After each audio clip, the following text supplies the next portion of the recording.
The 93X Half-Ass Morning Show podcast is sponsored by Standard Heating and Air Conditioning. Install a new furnace and AC combo and save up to $3,000 with manufacturer and utility rebates along with Standard Heating's discount. Visit standardheating.com. The 93X Half-Ass Morning Show.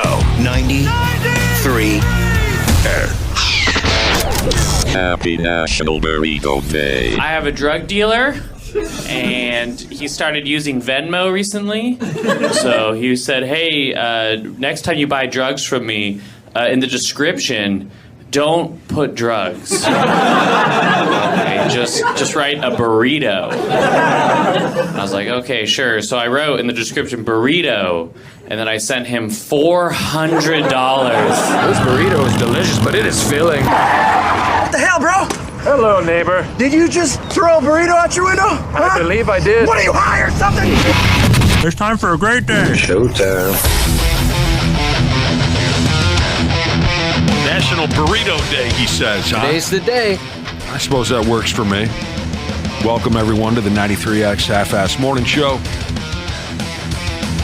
I don't know, too bad National Burrito Day isn't a day off. We could have all, the five of us, we could have sat down at a burrito shop and we eat as many as we can, and the first one to puke pays. Sounds fun. But that would sound fun. Great? Yeah. I won a burrito eating contest once. Nice. That doesn't surprise me. And I beat a Minnesota Viking offensive lineman. Wow. How many burritos did you have to take down? 3. That a boy. Whoa. 3 big burritos. Oh. From Chipotle? Chipotle size? Wow. Yep, it was a contest at Chipotle. I took down 3. He took down barely 2. Was there any memorable aftermath? Toilet-wise? Yeah. Nothing that I remember. Okay. So you're still just kind of like, you went on with your day after that? Pretty much. I mean, my tummy was pretty full. Didn't go run a 5K or anything? No, and I wondered afterwards, was this worth it? Was this really worth it? Josh, you said he ate almost 2? Yeah, just barely 2. Did you have to eat the whole last burrito you consumed? Okay, that's a great question. Did you just gone like 1 or 2 bites further than him? I just kept going until I couldn't go anymore. Gotcha. You're right. I didn't play Price is Right rules. I could have just did $1 more. Yeah. But I just went until I couldn't go anymore. Yeah, that's just the love of the game, though. It is. Yeah. I hope I never do that again. But it is a victory that I cherish. You never would have cheated people out of watching you just go as far as you possibly could. Oh, let me tell you, the crowd didn't stick around long. I think it was like, oh, look at that. And then everyone just went on with their day. Sure. There wasn't really people standing around. Get a T-shirt or a trophy or anything? I got about a week's worth of free burrito. Well, for me, it might have been, would have went further for other people. But I think they gave me like maybe 10 free burrito coupons. I'll be damned. What a legend. Many years ago, I would imagine this was. Oh, my gosh. Yeah, this is 2005. Good for you. Because I lived in a condo where my realtor, I had said I need to be within 5 minutes of a Chipotle, and this one shared a parking lot with one. Oh, wow. And it was actually between 2 condo buildings, one in Richfield and one in Eden Prairie, that I was deciding between because they were both on top of Chipotle. That's awesome. Somebody or another texted me already this morning about National Burrito Day, and now that we're talking about Chipotle, they said something about an interactive game you can sign up for. I don't know if it's on Chipotle's website. I don't have any details here. Something about there's an interactive game you could play where the winner gets a year's worth of Chipotle burritos. Look that up, I guess, if you're some kind of... Yeah, I saw they're giving away a year's worth, but I didn't really look into the details. I didn't mean to bring this up so we would look into the details and then get into the... Just throwing it out there. If you're a burrito eater, if you love Chipotle, look that up. A listener gave us a heads up on it. Knock yourself out. Is it too late? Because it started earlier this week. I wonder if it's still going on. You just said you'd have no details. No, I don't. I just threw it out there in case a burrito lover wanted to look it up. If you're screwed already, you're screwed. What's the website? You said you don't have any details. So there you go. What's going on today on the program? By damn, got our fingers crossed on this. But yesterday, our old bro, Zach Parise, agreed to join us this morning at 7:30. Now, things can change. He's a busy guy. He and his hockey team are in town to play the Pigs tonight. But we texted back and forth with Zachy. And he says he'd like to come on and jaw jack a little bit. It's been a while. It has. And I'm looking forward to talking to the guy. He's an old man now. He's just a broken down old man. Still has his looks, though, that lucky bastard. We're there for him. We're there for Zachy. That's pretty cool. I hope that all works out. He's damn near 40. Isn't that something? Damn near 40. Hard to believe. Speaking of, throwing down a meal, we were talking burritos here on National Burrito Day. I don't know where to go with this. This just seems like it's an unnecessary argument, but if we're talking about social media, there's a lot of unnecessary arguments. What were people going back and forth on the other day? Whether or not it's sad to eat at a restaurant alone. Whether or not that should be defined as sad. I don't think so at all. Yeah, me neither. I've never sat at a quote-unquote sit-down restaurant by myself. I'm usually more of a fast food type of guy. But I guess I wouldn't. There was a restaurant, one of our favorite restaurants. Unfortunately, it shut down. It was called Kindo in Minneapolis. Oh, yeah. And we've gone there since we were kids, basically. There was always, we called it the phenomenon because there was always a person there eating alone. Oh, I've never been there over the years where there wasn't somebody eating alone. And I never once thought that they were a loser in any way. No. Now, I have been to a strip club where there's an older guy sitting by himself, and there is a bit of a difference. There's a tinge there. Yeah. To me, that's a little different. What? I always hated it when I worked in the kitchen and I saw someone eating by themselves in the dining room. I did not like it. You didn't like it? What do you mean? I just felt bad. You felt bad for him? Yeah, I feel you, Waffle. But it's different because that was a restaurant where we have a hostess and, you sit there and then you get sat. It's not like you're going to a Subway or McDonald's by yourself. It all depends on who you are. Some people are comfortable doing anything alone. Others are not. Only in America, Jesus said he takes himself to sit-down restaurants all the time. He calls it masturbating. Excuse me, not masturbating. Master dating. Master dating. Master dating when he takes himself out to eat. I don't think they want you to do that there. Get back to us, only in America. What do you call masturbating? Right. What's your definition of masturbating? Yeah, because now I know what master dating is. And again, some folks, it depends on who you are. Eating alone doesn't even cross my mind as something to be worried about. It is weird, though. Maybe it just seems more so now because of social media, but people really care about what other people do that has no effect on them whatsoever. Yeah. Absolutely. And people get passionate about it. Absolutely. Hey, that guy shouldn't be eating alone at a restaurant. What's his problem? What a loser. But, I have a couple of friends who, it's the weirdest thing because they're effing beyond middle-aged adults who they're uncomfortable walking into a bar alone. Like, say, if we text back and forth, make a couple of phone, hey, let's meet at this bar. They want to walk in with somebody. They'll sit in their car. They'll sit in their car until they see a friend and then, hey, man, and they walk in to get. There's something about walking into a bar alone, the feeling of eyes on them. Who is this? There's a feeling, I guess, of judgment. It depends on your level of confidence, I guess, overall, whether you're comfortable eating alone, watching a movie alone, whatever. Name it. But it's a real thing for some people.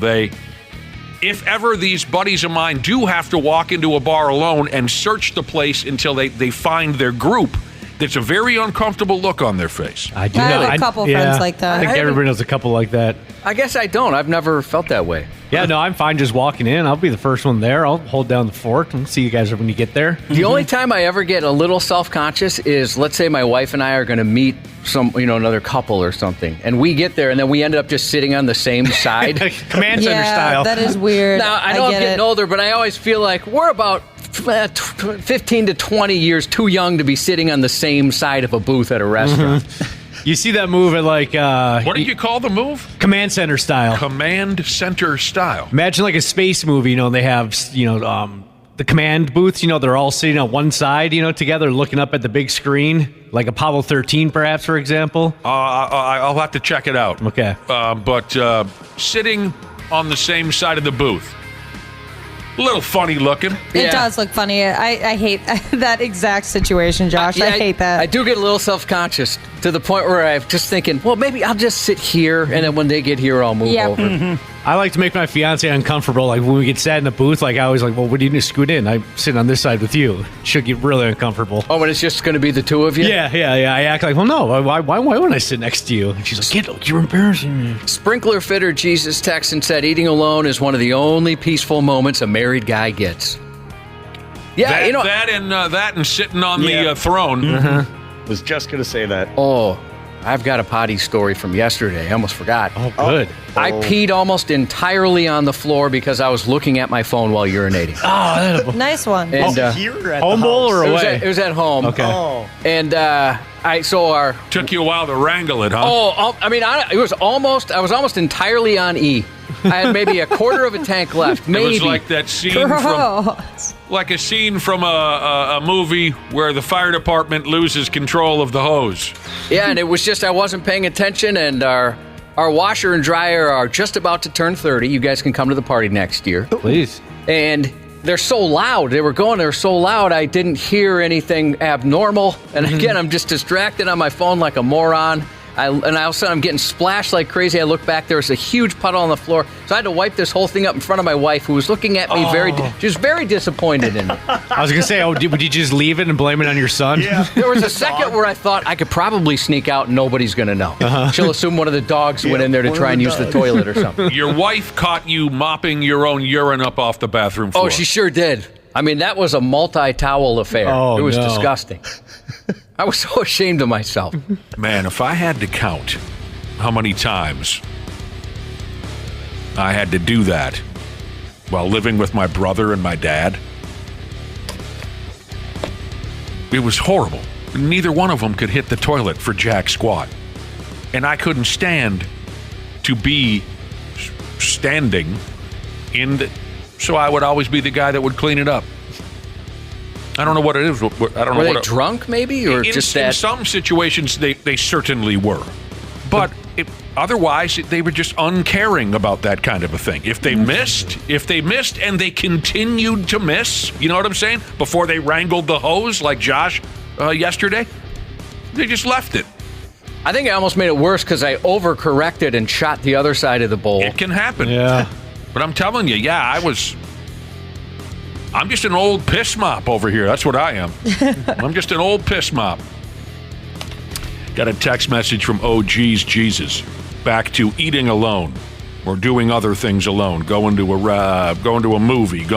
We didn't mention this. Going to a concert. Whatever. It depends on your level of confidence, I guess. OG's Jesus texted in to say, alpha males like himself. Don't get embarrassed eating alone at a restaurant. That is a beta thing. Going back to a conversation we had 1 or 2 days ago about that stupid alpha male movement we've got going on these days. I hear you, oh geez, Jesus. You got to be an alpha. Yeah, you can sit there. You can read if you're at a restaurant or something by yourself. I don't mind it at all. Yeah. So much cheaper. That's my favorite part. Mm-hmm. You guys didn't have dads or brothers that would urinate all over the bathroom floor and then walk away as if nothing happened? No. Yeah, my dad and my brother, straight up Neanderthals. We've got, our house is kind of the hangout for a lot of the local kids, so we'll have maybe 6 boys over at the same time, and it does drive my wife nuts how pee does get everywhere. Mm-hmm. I don't understand how pee can get so many places. They get it everywhere. Everywhere. It's disgusting. Just follows like a trail. Dude, that was our house growing up. That was our house. Absolutely. Especially once we got into high school age. Me and my brother living together. At that point, it was just with our mother. Folks split up. The old man moved out somewhere else. Me and my brother lived with our mom. Once we got into high school, it was just that was the spot. That was the meeting spot. That's where we went before, I should say after school. That's where we would meet before we'd go to the house party. That's where a lot of us would crash after the house party, wherever it was. And we had one bathroom, one toilet, nothing but high school dudes in and out the place all day and all night long. It was repulsive. I'll never forget one night, we were at 18, 19 years old, something, and two of my friends were really, really high.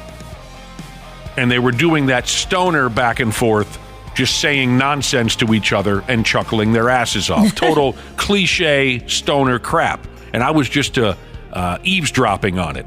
And one of them says to the other, dude, it would be so awful, right? Dude, like, if you were a toilet, how bad would that be, dude, if you were a toilet, right? That was step one of the conversation. The second stoner says, how about this, dude? You know what would be really bad? If you were the Bourne's toilet. But they, as high as they weren't making it up. Our bathroom was repulsive. Repulsive. They weren't taking cheap shots. No, they were speaking the damn truth. Rosalie texted in and said, I feel like as far as why the boys get so much pee everywhere, she's a mom of two boys. I feel like it's because little boys are always in a hurry onto the next thing, pee everywhere. That's true. Mm-hmm. They are racing in and out of there because they want to get back to Fortnite or knee hockey or whatever it is they're doing. You know where else I bet you can find some urine on the floor? At today's Twins home opener. Mm-hmm. People do like to get a little tuned up for that. That'll be something this afternoon. Mm-hmm. Anybody going to go ahead and go to the home opener? No, I'm not going to make it. Not this year. Fair enough. I'll be there. I wish it was a weekend. You will be there? Yeah. Well, then there you go. Skipping my nap, so that'll be a little brutal. You're sleeping at 3 p.m.? Usually I don't get the nap in until it's usually like 1 to 3:30, somewhere around there. I did quite a few in a row, but I just can't. That time frame doesn't work for me anymore. 3 o'clock today, Twins and Guardians for the home opener. It'll be a hell of a deal. We'll get into all the details when Randy Shaver joins us, and Zachy. Maybe Zachy wants to talk a little baseball. But we'll talk more about the Twins home opener. Pretty cool. Always a cool event. Yeah, the breakfast on the plaza, they make a whole day of it. Cool events. The old Twins legends hanging out by the gates. Yeah, I saw that breakfast by the plaza, or in the plaza, whatever it is. That looks like a lot of fun, just surrounded by a bunch of Twins nerds. Yeah. Do they still start that like at 6? Mm-hmm. They do? Yeah, so it's going just a few minutes? Yeah, we used to broadcast from it every year. It was always a lot of fun. Yeah, we used to send folks down there for that. Get a pastry or whatever they're handing out this year. I don't know what they're handing out. Hot dogs, usually. That's what I assumed they were doing ballpark fare. Yep, hot dogs. Nice, a morning hot dog. That sounds awesome. They hand you like a hot dog, a Star Tribune, and I think like you can get like a cup of coffee too, or a hot chocolate or something like that. It's what it typically has been in the past. Coffee and a hot dog.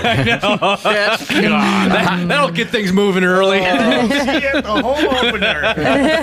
You're not making it to the game if you have too many hot dogs and too much coffee. You're not going to see much of the game. Did you see first pitch? No, and I didn't see the subsequent 100 pitches after that either. Yeah, there was some radio dork who peed all over the floor while I was in there. You're going to be in the hospital if you have too much coffee and too many hot dogs at the breakfast on the plaza party. Oh, I mean, that was part of my problem, too, why I had to retire from home openers. I would just get so damn drunk because of what Ashley was saying a minute ago about our schedule. You early morning people listening right now, you know how it is. If you're an early riser, sometimes by 3 o'clock, you're feeling a little funny, right? Mm-hmm. And then you put about 11 22-ounce beers on top of that. Oh, my God, I was just a trash can at just a trash can at a few of those home openers. But that coffee and hot dog combination makes me think back to one of my buddies, maybe you had to be there, but he's just one of these guys he's not self-aware. I hear that said more and more, and I'm starting to get a grip on how to use it in sentences, obviously, and I hope that I knocked it out of the park right there. He's not self-aware. Many years ago, we were involved in a road trip. We were going up to Brainerd, and I'm trying to remember how the dude, he hadn't had anything to eat because we're busy getting our gear together to go up north. And he had a few Coors Lights, because we're on vacation. Let's get the party started before we even leave the cities. He has a few Coors Lights. And then after a while, God, he's starving. Now we're on the road and he's starving. And he got some 2-foot-long fake rib sandwich at the gas station. Like a McRib, right? Yeah. And nothing against a McRib. I know some people like to make fun of it and, they, whatever. The McRib. But similar to that, like a fake foot-long McRib. He got that at the gas station. So that's the first thing that he splashed down onto those Coors Lights, right? Then a little while later, he wants to get a coffee. So the next stop that we made, he got some 2-story tall cinnamon coffee or something, right? And everyone on the road trip says to him, right as he's putting it to his lips, we said, "Are you sure that's a good idea?" And he's completely, well, no, I'm a little tired. So I thought, no. And we said, not the caffeine. Sure, okay, we get that you're a little, but you're going to put a coffee on top of what you've, and he says, yeah, it's not a bit. He jacks that thing down. And again, maybe he had to be there, but about a half hour later, we look over at the sumbitch. He's looking a little iffy, and he says this, "Oh, no." And it was at that point an emergency code brown, get this guy to a toilet kind of a thing. Mm-hmm. Coors Lights, big old gas station sandwich, and then a coffee. Oh, no.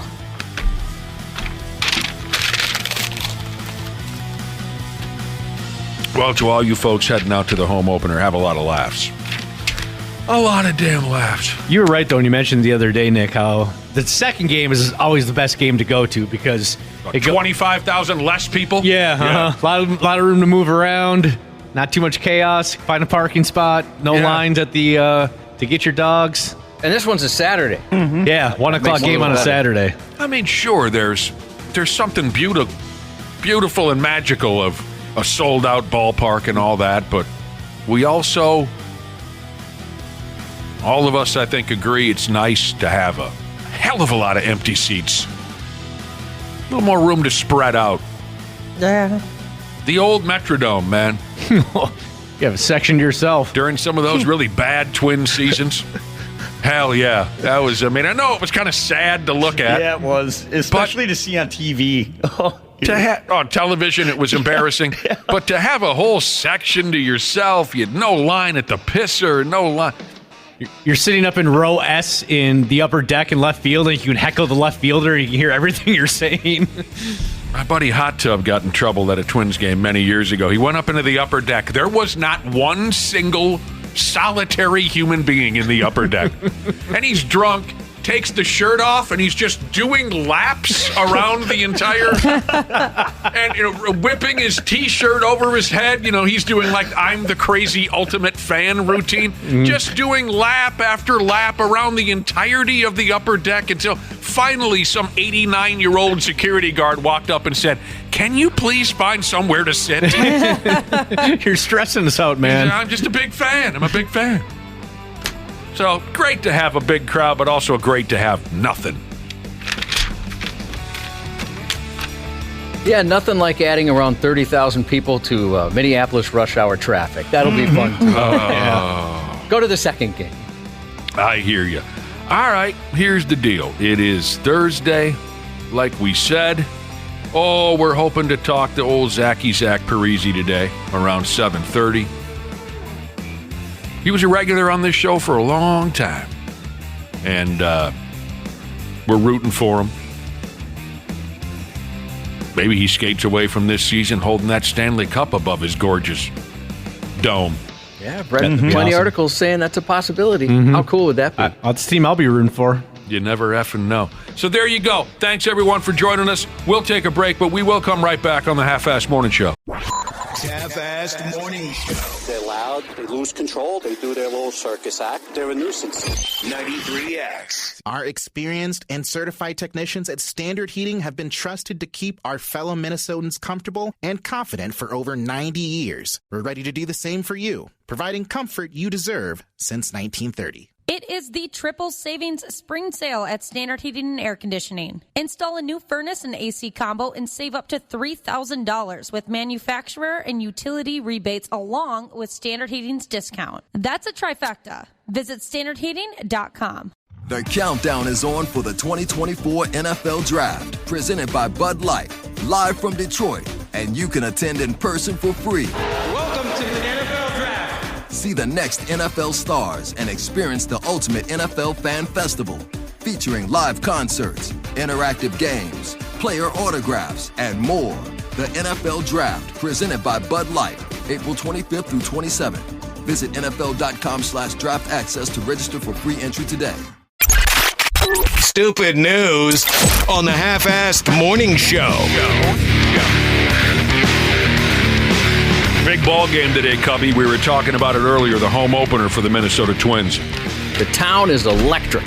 Electric. Local living legend, former wrestling referee Rob Page is going to the Twins home opener this afternoon. Nice. Yeah, it's awesome. He texted in to let us know. He's probably going with a few foxy ladies. Oh, if not, he'll meet some there. Mm-hmm. Maybe some gals from Yankton, South Dakota. Has everyone here met him? I haven't. I'd like to meet referee Rob Page. Oh, we hang out and drank one time after an NXT showing. That was fun. Just based on text, I'd imagine he's fun to drank with, as you said. Oh, yeah. We got down. Rob Page. Look out for the girls from Yankton. Okay, on to the stupid news here now. Some guys have a more difficult time than others when it comes to their hair falling out on them. That male pattern baldness, don't you know?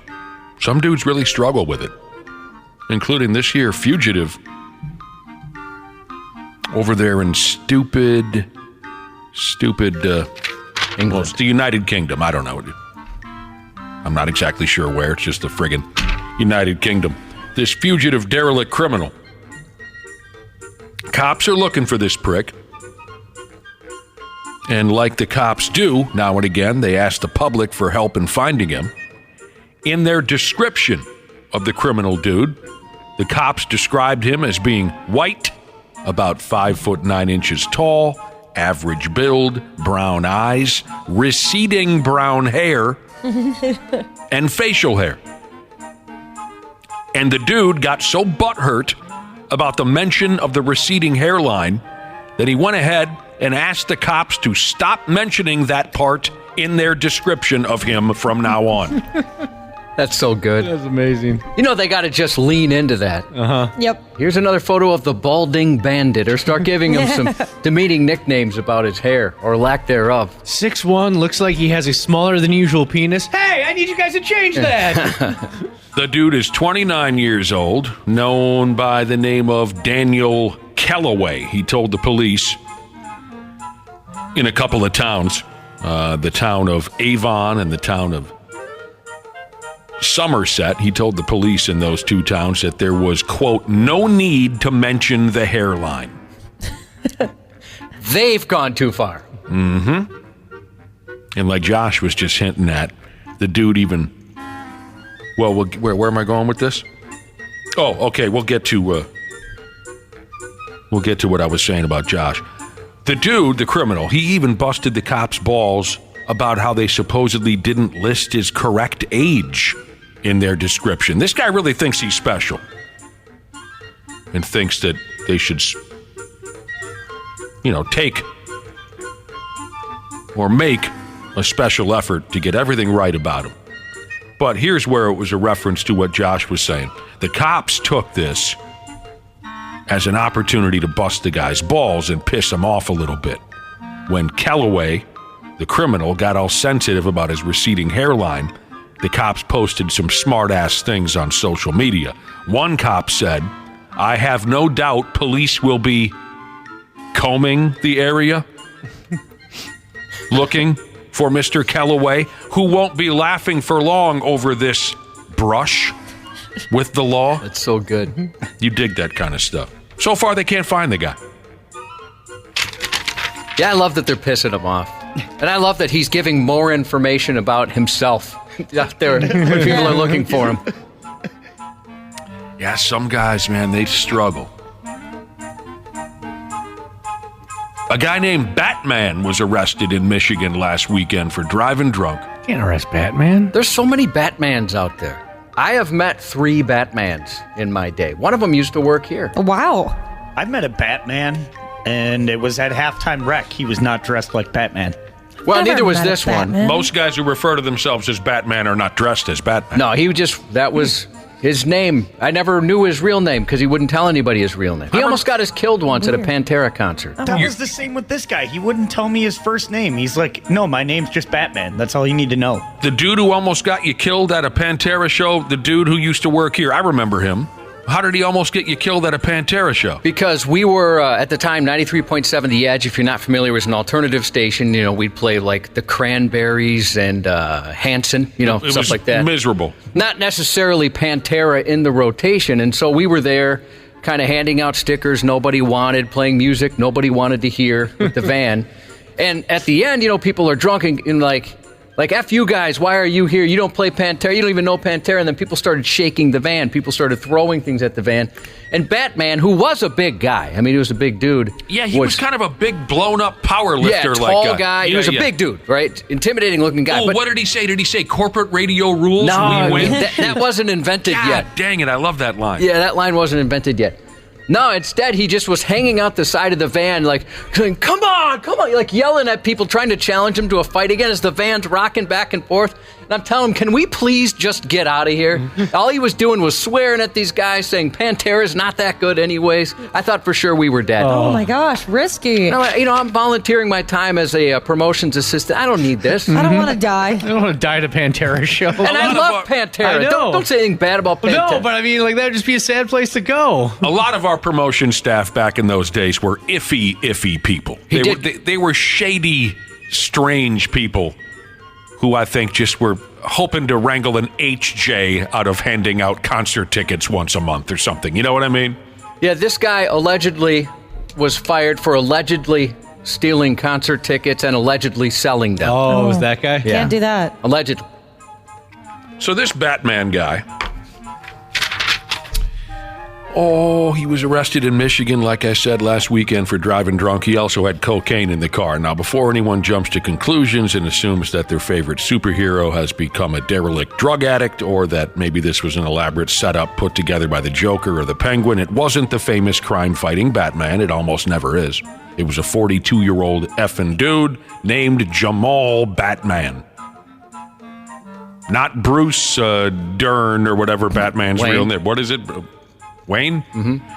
This was a dude named Jamal Batman who got pulled over in Michigan. He had an open bottle of tequila inside the vehicle and a bag of cocaine, too, like I mentioned. It's apparently his third D-Dubski. Not a common last name. I wonder if he's a big fan of the comic book character and he legally changed his last name to Batman. That'd be my guess. You think so? Yeah. That'd be pretty cool if you were just born and your last name was Batman. That'd be pretty stoked. Or maybe someone in his family changed their name to Batman and he's just a Batman the Second or something. I dig this right here. This is funny. You've probably heard of people who make dying wishes. And sometimes it involves who should or should not attend their funeral. I'd like to be on the front lines of that someday. Whether it's me on my way out or someone else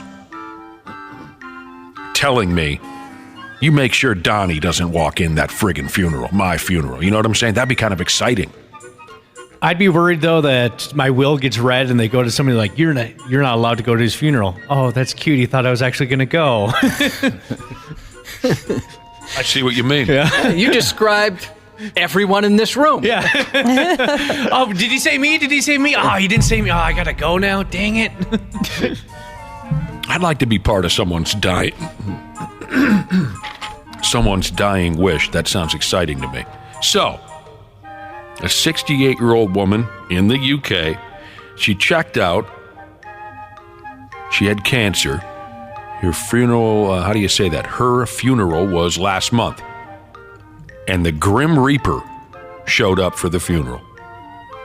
The woman's dying wish was to have a friend of hers show up to the funeral dressed as the by God Grim Reaper. And part of the dying wish was that this friend would point at people and say, "You're next." Oh, I want that. That's awesome. That is cool. That is very, very funny. Did he steal the body and leave a gravestone like they do in The Sims? I don't know what that means. You die and a Grim Reaper comes and he slashes your body and then he leaves a gravestone when you're dead. I hear Yep. you. This was all meant to be funny. It wasn't meant to scare anybody. And I guess this dead lady's family did pre-warn everyone. Well, that sucks to pre-warn. Well, you kind of have to, right? You do? I mean, the guy's carrying a big sickle. You know, who knows? Somebody's packing and thinking, there's a psycho running through here. That's a good point. A few people decided not to attend this lady's funeral because of the Grim Reaper bit. I'm sure she wouldn't want you there anyway then. You know, that is a good point. Mm-hmm. Maybe that's how you weed some folks out. How tightly wound must you be to refuse to attend a funeral of a dead person because of this routine? Jesus Christ, loosen up a little bit. But it's true. Some people said, "Oh, well, I'm not going if they're going to pull that gimmick." The woman's daughter said, if you research the Grim Reaper, he transports the soul to where it's going. So he's not actually bad. She would be absolutely, referring to her dead mother, she would be absolutely loving the attention that this is getting. It showcases her personality and sense of humor. Like I said, that's a hell of a lot of fun right there.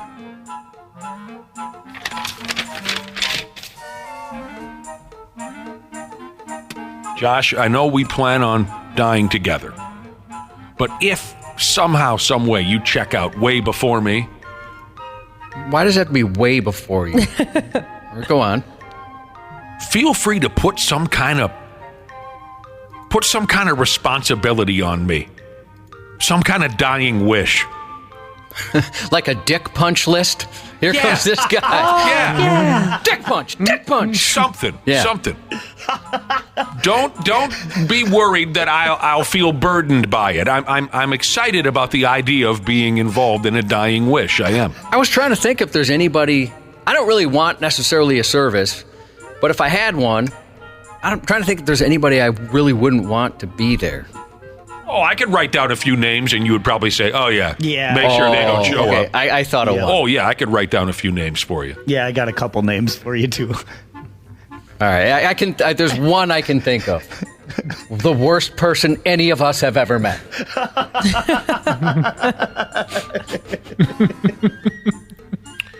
But I think it would be just kind of cool. It would kind of feel like you're a secret agent or something. If you said to me on your deathbed, if you said, "Dude, I'm out, okay? But I need you to do something for me. And you got to promise me you do it, because I won't get a chance to. I'm dying. I'm leaving this world. So you got to do this for me." And I'll say, "Anything, pal. You just name it." And you say, "Burn my brother's house down." You know what I mean? I'd be like, "Whoa, really?" That's, it would feel kind of like I'm a CIA operative or something. You know you what got I a mean? special mission. Yeah, that's exactly where I'm going with all this. I'd be pretty pumped too. Yeah. That'd be awesome. Josh makes the video will reading. Everyone's sitting there and he's like, "All right, everyone leave but Nick." And then everyone leaves and Nick's sitting there. "Here's your special mission." God, a video will reading. That's a great idea too. Nick, you could tell people to F off, like from beyond the grave. Beyond the grave. A video will reading, like Grandpa Wolfhouse in Beer Fest. Yeah, every once in a while they have in a movie or something. All right, cool. Remind me of that. If I start dying, remind me to make a video will. I'll help you film it. They did that in basketball when the owner of the team died, and they're all sitting there in this nice room. He goes, "All right, now I have a message for just Coop. Everybody else leave the room." Everyone just sits there. It's all these old people like, "Coop, remember we were down in New Orleans? We got the crabs real bad." And he's like looking around. No, that didn't happen. Everyone's there. You know, basketball, Nick, I wonder if it's same association for you. Very funny movie. But anytime I think about it, I think of when the world ended, because we were supposed to have a showing of basketball on a Sunday night, and that's right when COVID hit and they shut everything down. Like that Friday, I think, before, Friday or Saturday before, everything was shut down, everything was canceled. I had forgotten all about that. That's the first I've thought of that since it happened. Yeah, we had a plan for just a fun promotion where we would show an old movie at a theater and drink beer and raise hell. And we decided on basketball. And you're right. It was supposed to happen on March something or another, 2020. Mm-hmm. And we were just a few days away when everything, all the doors closed on everything, and we all had to stay inside for a little while. Yeah, I hadn't thought about that since that day. Yeah, and anytime the movie comes up, that's right. Yeah, think about it. Right same on. here, Josh. Because that was the first event that I remember being canceled. Yep. I mean, for personally. Yeah. So there you go. This ain't right. Someone got smacked upside the mouth with a Bible on Easter Sunday. And Jesus is looking down in that scene and he's saying, you got to be effing kidding me right now. And I went out of my way to try to make a better life for these idiots. That's what Jesus is saying. Yeah, he suffered quite a bit that weekend, didn't he? The story goes like this here. Oh, and I mean the story of the Bible beating, not the story of Jesus. On Easter, the manager of a Walgreens store in terrible, Florida, the manager of a Walgreens store, she took the Bible beating. Police say a 35-year-old jackhole named Peter Owens went on into the pharmacy to buy a pair of headphones. And as you already know, jackholes, they know how to start trouble over any damn thing, even effing headphones. So at one point or another, jackhole and the Walgreens manager lady got into a shouting match. The manager lady, a 36-year-old gal named Nicole Merck, she eventually asked Peter the jackhole to leave the store. And that's when Peter swung up and rocked her right in the jaw with a Bible that he, for some bizarre reason, was carrying around town with him. He's a Bible banger. That would hurt so much. That's a thick book. Yeah. That Bible. They're not small. He just whooped Nicole in the yap with the word of the Lord. And also, you typically don't see a paperback version of the Bible either. It's usually a big, thick, pretty sturdy cover on that thing. And we had a paperback version. Oh, you did? Just for beatings. Oh, that was the beaten Bible.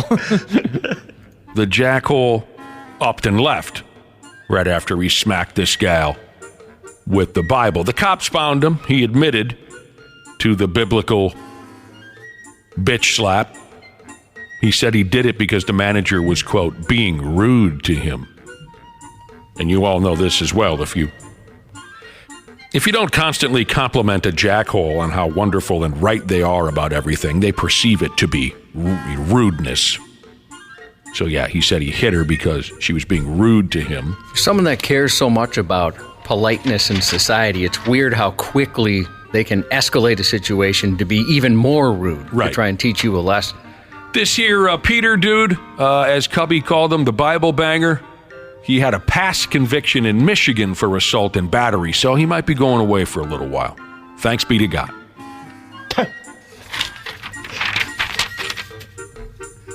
Through him, in him, with him. I remember how to sing some of those songs from back when I used to go to church. In the unity of the Spirit. Holy Spirit, come on. Oh, whoops. We had a couple of priests over the years who could just nail it. Really good singers, and then some that were very bad. We had some very bad ones. I'd like the bad ones better. That would make church more fun. He's kind of like sing-talking more than anything. I hear you sing-talking. All right, don't be playing games with your neighborhood library. They can be stone-cold killers if you want to go ahead and F around. A lady in Texas recently found out that she might end up in jail over library books that she never returned. Kaylee Morgan is the name she goes with. That's like we're going back to Hollywood video days or something like that, where it was so serious. I mean, it seems like we hear stories about a library, the fine's outrageous, and then you bring the book back, and they're like, cool, mom had this for 90 years or something crazy. You can go to jail. Wouldn't that be something? You'd have to kill someone on your way in just so you don't get killed in jail. Yeah. You can't go in for a late book. By the way, they have like their own ward in the prison. Yeah, where they put the people that that are a risk of getting shanked, they put them in their own spot. You want to go back to dying wishes real quick? Because we didn't get too far into this library story yet. Pipe Layer 15 Jesus texted in and said when a friend of his, grandma, died, her dying wish was that people were to attend her funeral in Halloween costumes. There you go. Pipe Layer 15 Jesus said he dressed up as Michael Myers. I like that. I could see you doing that, Ashley. Yeah, most definitely. That would be so cool. But I want something more dramatic, Josh. Or at least keep that in mind. I'm fine with it being much more dramatic than that, Josh, if you want to put a dying wish on me. Burn your brother's house down. Yeah, I don't frame the boss. I think for you something. want to burn his brother's house down a little bit. Frame the boss for something? Nah, I like our boss. Maybe a previous boss. Our previous bosses, you really wouldn't have to frame them for anything. You just narc on them. Yeah. They're already doing stuff, or were at least. All right, the neighborhood library. They can be dicks. Gal found out she might end up in jail over library books that she never returned. Kaylee Morgan is her name. She's young looking, although it says here in the story she's got 5 kids. That's a lot. A lot of kids. In March of the year 20, then 23, she took out some books from her local library, some books on old Vincent van Gogh. Don't you know? She borrowed them from a joint called the Navasota Public Library in a place called Grimes County, Texas. Things started to go to hell for this gal when she went through the task of renewing her driver's license last week. She said, I'm in the DMV over there, and they told me they cannot renew my license because I have a warrant out for my arrest. She said, I laughed. I've never been pulled over. I've never gotten a ticket. It just didn't make sense. I mostly stay home, she said. I homeschool my kids. Oh, God, that's a bad idea. So she didn't know what the hell was going on. She called the local courthouse to see what gives. And she was told that she had 2 past due library books. That's hilarious. So apparently her next step was to set up an appointment with a judge. She told the judge. She homeschools her 5 kids. Again, bad idea. She had a difficult pregnancy around the time the books were due. She told the judge that she returned the books. There was one that was too big to fit into the return box, but she said, I definitely returned it. Maybe it was a couple weeks late, but I returned it. But the judge didn't want to hear Kaylee's problems. Oh, my gosh. Not at all, Ashley. Judge didn't want to hear it. The judge said, I don't want to hear excuses. You need to take responsibility, the judge told her. The judge said, what you did was the same as stealing from Walmart. I got to admit it, I like how this judge comes off. I do. Go get her, judge. Be a dick. I'm going to disagree a little bit of that judge's assessment. Yeah, same here. You know, they let you walk out with that book. It's just an agreement you'll bring it back at some point. Walmart doesn't do the same thing. So Kaylee says here now, on my record it says that I have stolen government property. The warrant still stands. Kaylee will not be allowed to renew her driver's license before she pays the $600 ticket. And she ain't got that kind of cash. That is ridiculous. Absolutely ridiculous. I like it. I do. I'm on the judge's side. Don't worry about it. Because it's the year 20 plus 24. So what do folks do in these situations? Go ahead. She put it on the internet. GoFundMe. And she's able to raise $1,300. She's going to be fine. She'll make money on this. Or she did make money on this deal. I do worry about, for whatever reason, I like to get that sucker back before the expiration date. Although sometimes they'll say, hey, we renewed it for you, pal. You're nice. Obviously a slow reader. We feel bad for you. They're up your butt, though. I mean, you'll get text messages or email, at least in my library, saying, hey, you got to get this back, bruh. Really? Oh, it's been so long since I've rented a book from the library. I rent them on my phone, and then I go back to read it one day, and it's like, your book has been returned. I'm like, aw. I only read 2 chapters. I haven't done the digital version. Yeah, it's real slick. It goes right through each same library card and everything. Cool. You can get put on the list, so all of a sudden it's like, hey, this book's here. I'm like, I forgot I even reserved that. I haven't been to a library since I was 11 years old. Now this gal plans to hire a lawyer and get this whole mess removed from her record. Yeah, it would suck to have a record for something like that. Next time, pull your head out of your ass and return your books on time, Wapple said. Yeah, take that, lady.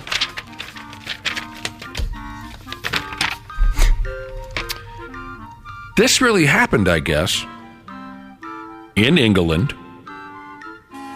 An English dork had a pet snake. Are you following this so far? Yep. It was a corn snake. You know how you can tell it's a corn snake, Josh? How? If you give it some heroin, it'll play you some new metal. Oh. It will. So English dork had a corn snake until one day the peckerhead snake went missing. But after a year, the snake has returned. And it returned in a damn miraculous way. So here we go. Listen to this guy. He's got a hell of a title. John Lawson is the fella's name. He is an inspector with the United Kingdom's Royal Society for the Prevention of Cruelty to Animals. He got a telephone call back in March from a local. That local said there was a 3-foot snake up on their roof. They told John that the snake was dropped onto the roof by a crow that was a-flying on by, like they do. So I'm guessing the person said to John, grab a rake and a pillowcase or whatever you wildlife people do and come fetch this snake up off my roof.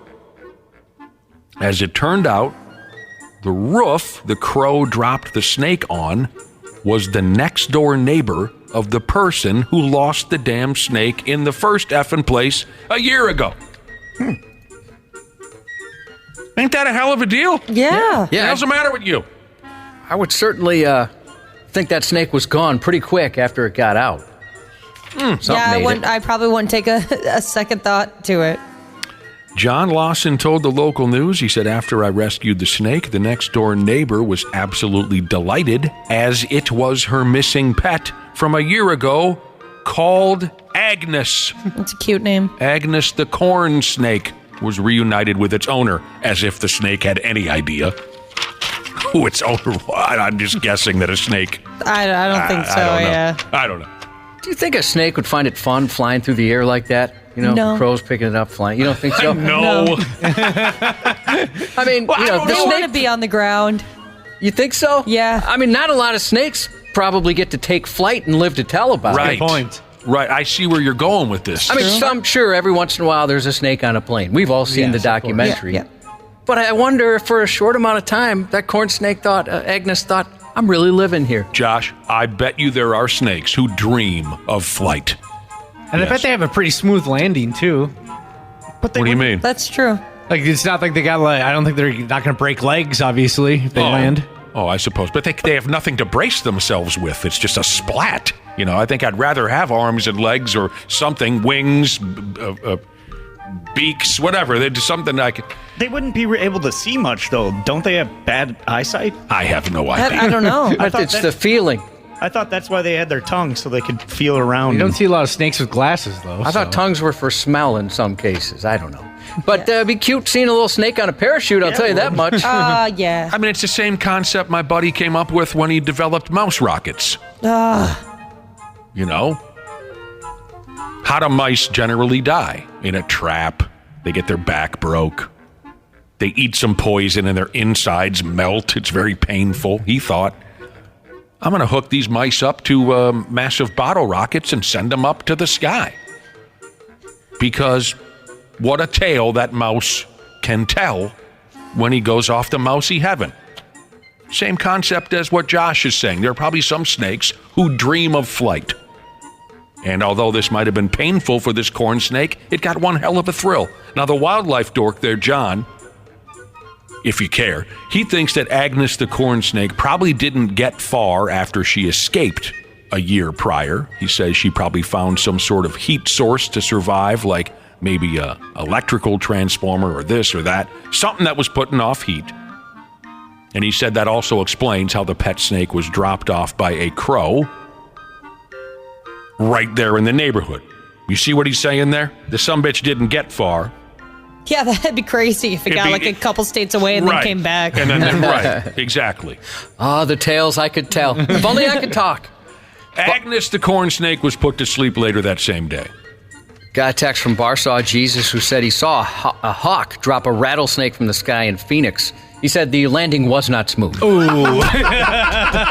In the least. Not a smooth landing. That snake exploded on impact. That's what I'm saying. At least other critters can put out their legs, feet, this, that. Snakes just have to say, well, the brunt of this is going to hit me right in the face. You know what I'm saying? We got plenty of snakes in our yard. It's kind of fun watching them scare people, but I've never seen one eat. We've got all kinds of wildlife. Never seen one eaten by an eagle or a hawk or anything like that. Yeah, like the hawks that rip up those birds in your yard occasionally. Oh, have you man. had that? I don't. Yeah, some people have told me it could be an owl or it could be like a cat. Yeah, there's a lot of bunny and squirrel parts in our yard. Yeah, we got a lot of bunnies. We got it because the hawks. See a lot of hawks by our house. Yeah, that's messed up what they do to those bunnies. I got a lot of rabbits in my yard, too, but the owls and the hawks must be slow or something because the bunnies are every effing where. You don't find bunny parts? Nope. Oh, nope.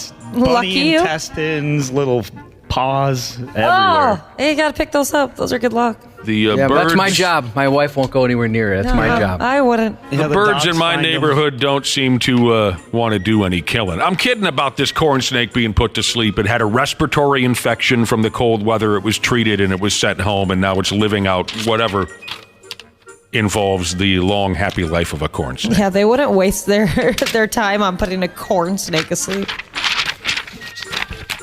I hear you.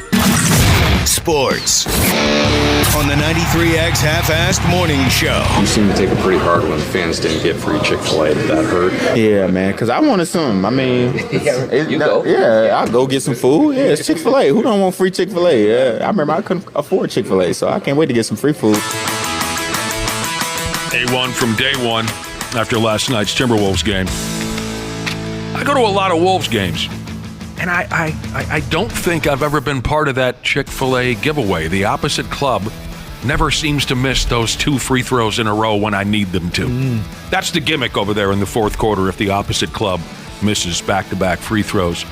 I don't know, everyone gets a free Chick-fil-A sandwich. It's the loudest the crowd is all night long. Yeah, for any time they have those food promotions and it works out, people go crazy. Every ball club, all the way, from here to Timbuktu, whenever there's a free food giveaway, the place just comes uncorked. And there was Edwards talking about how, he was rooting for it, didn't happen. He loves fast food.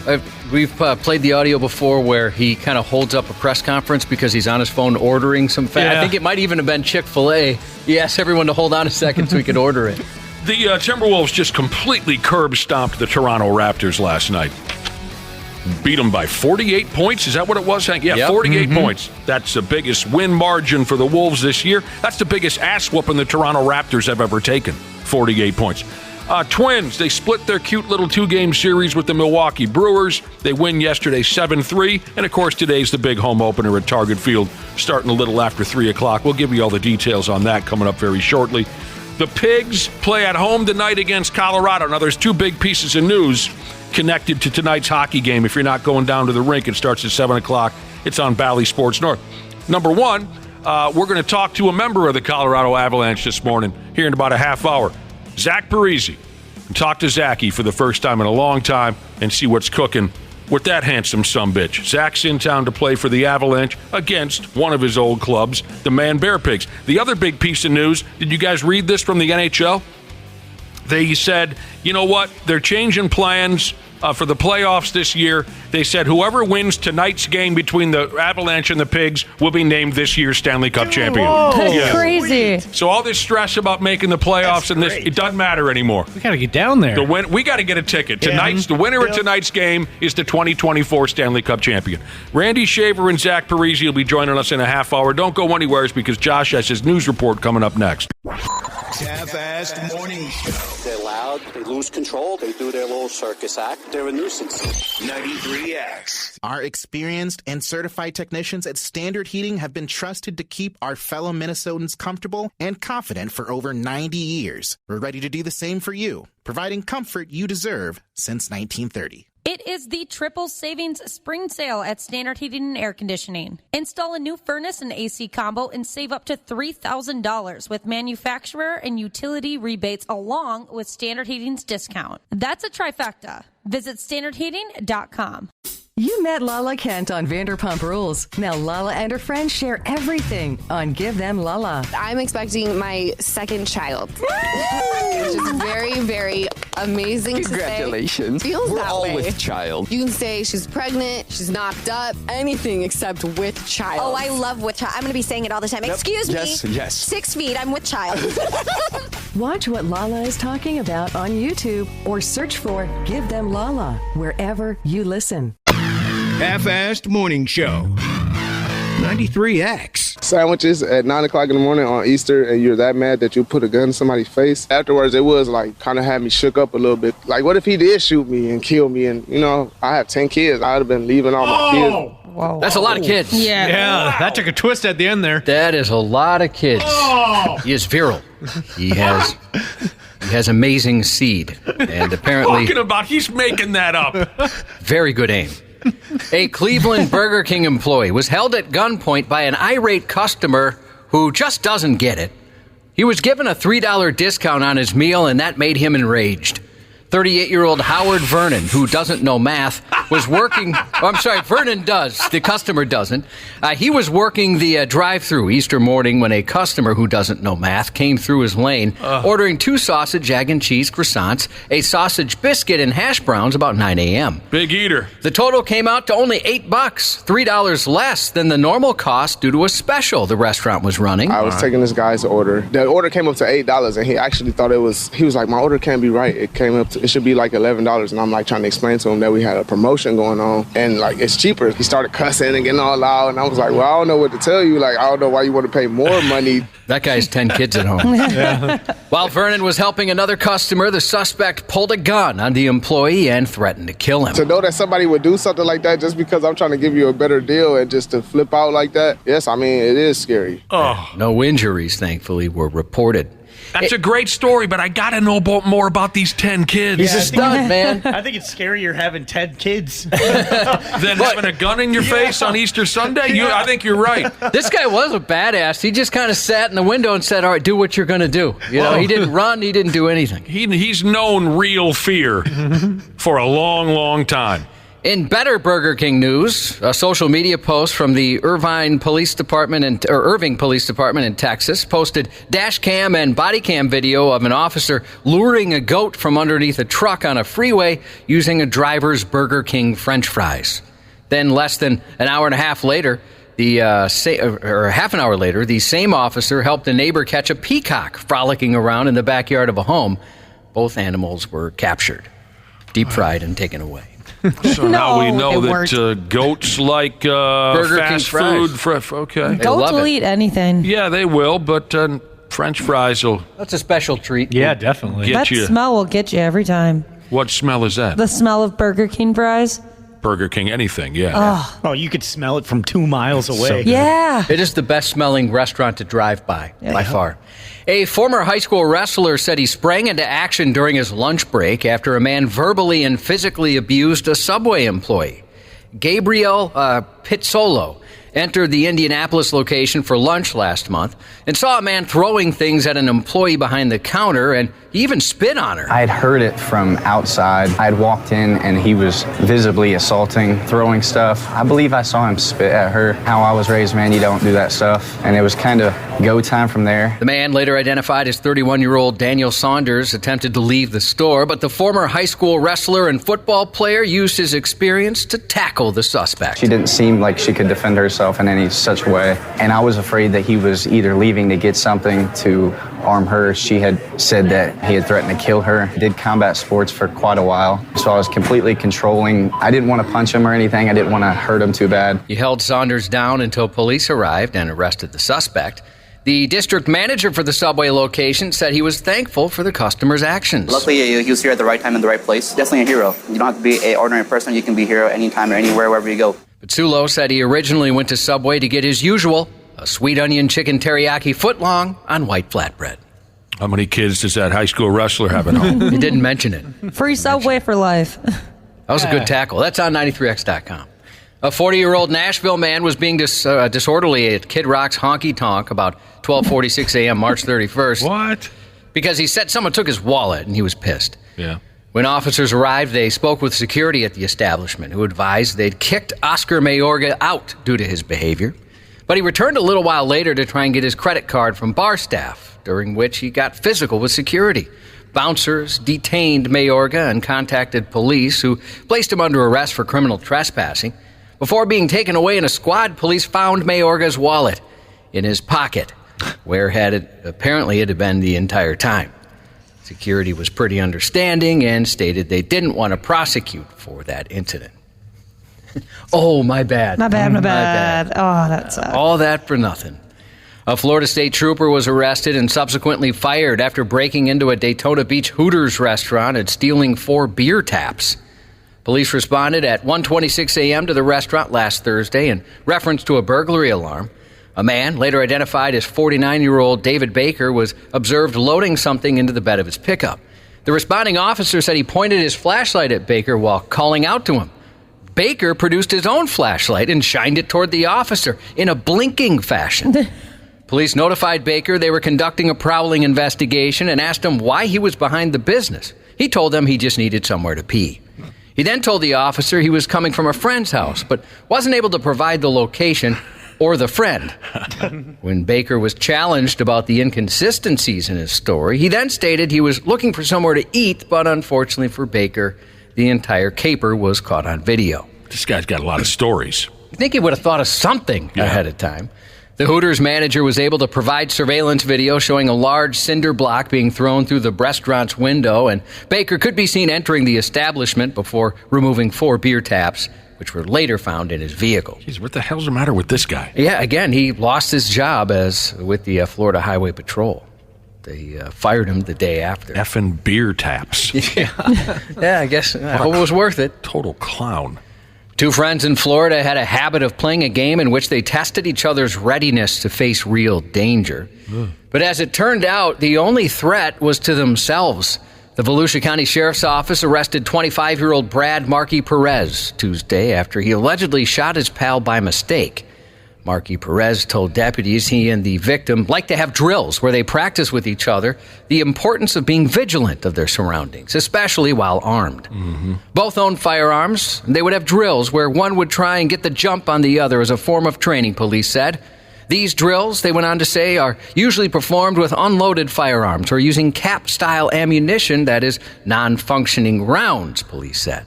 The victim walked out of the kitchen with either a baton or a kitchen knife in his hand and reportedly said, "Bro, I could assassinate you right now in the blink of an eye."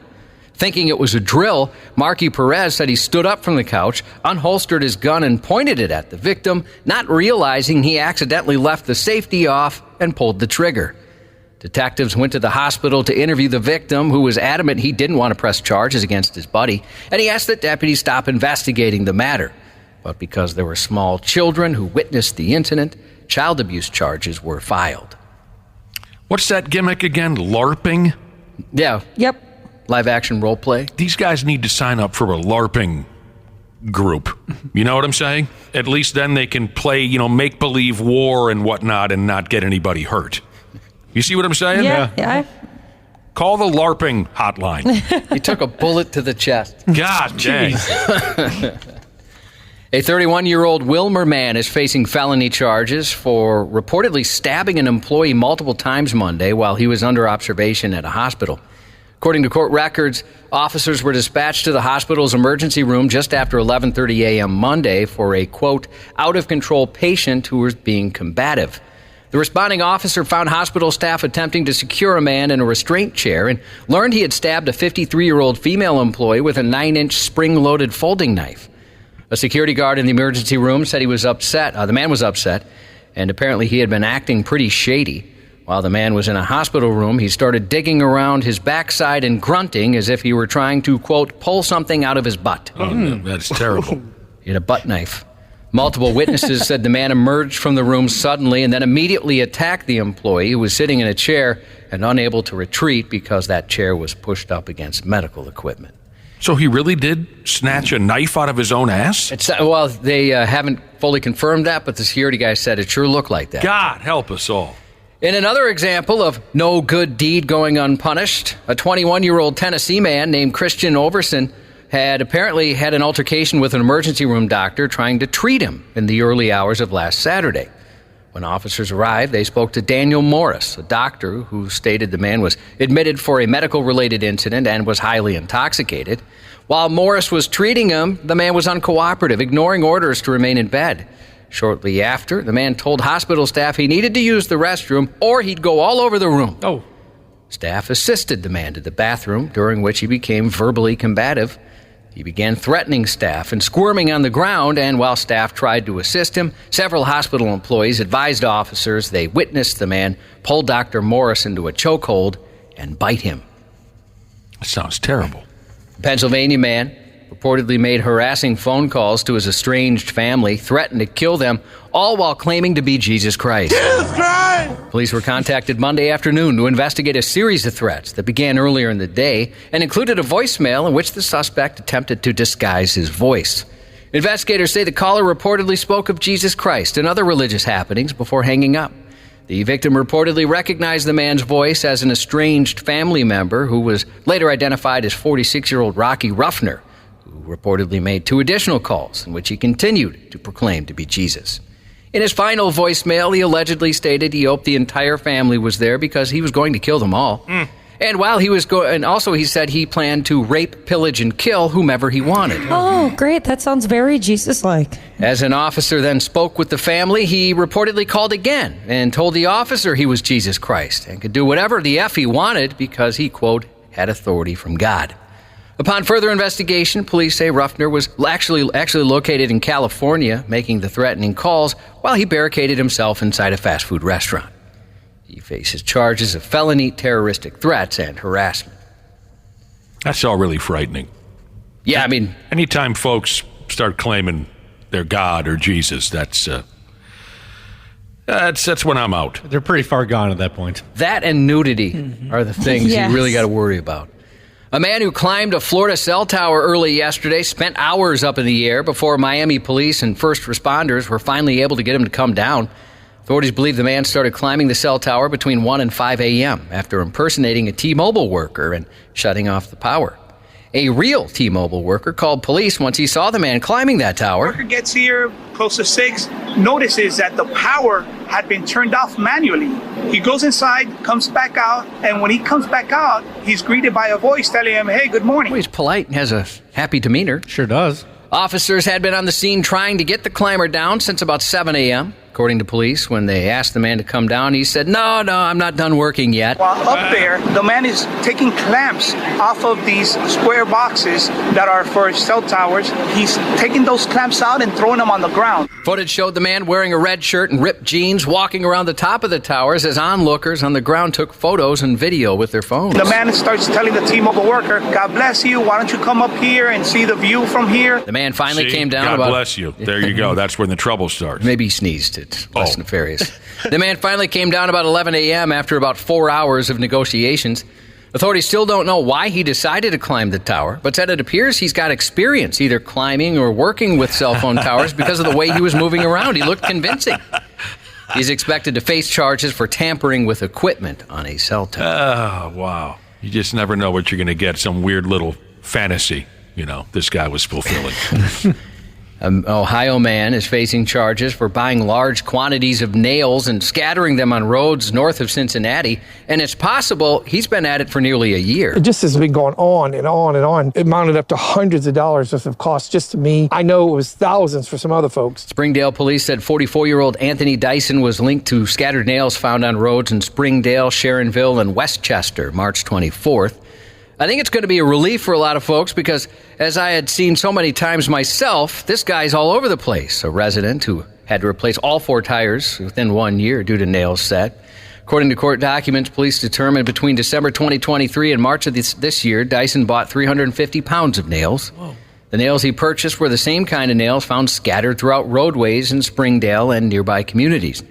In order to determine whether he was the person throwing the nails in the roads, police sprayed some of them with liquid that can only be seen under ultraviolet light. We got some of those nails from the store. We colored them with the luminescent spray, took them back to the store, said when he comes, sell these nails to him. On Monday, they found around 60 nails scattered on roadways. From there, they were able to determine the nails collected from the road were coated in the luminescent varnish. Dyson was also arrested last year, accused of throwing nails out of a moving car, but that case is pending. That's a smart little plan there. I like that. Oh, they know what they're doing. Now, speaking of that kind of a thing, a friend of mine had a girlfriend go crazy on him. And some people survive that, some do not. But he was telling me some pretty interesting details about some of the crazy things his ex-girlfriend was doing to piss him off. One of the things she would do was empty boxes of nails and screws into his yard. So when he'd mow the lawn, he'd pop the tires on the lawnmower. That's so dangerous. Yeah, you could murder someone with something like that.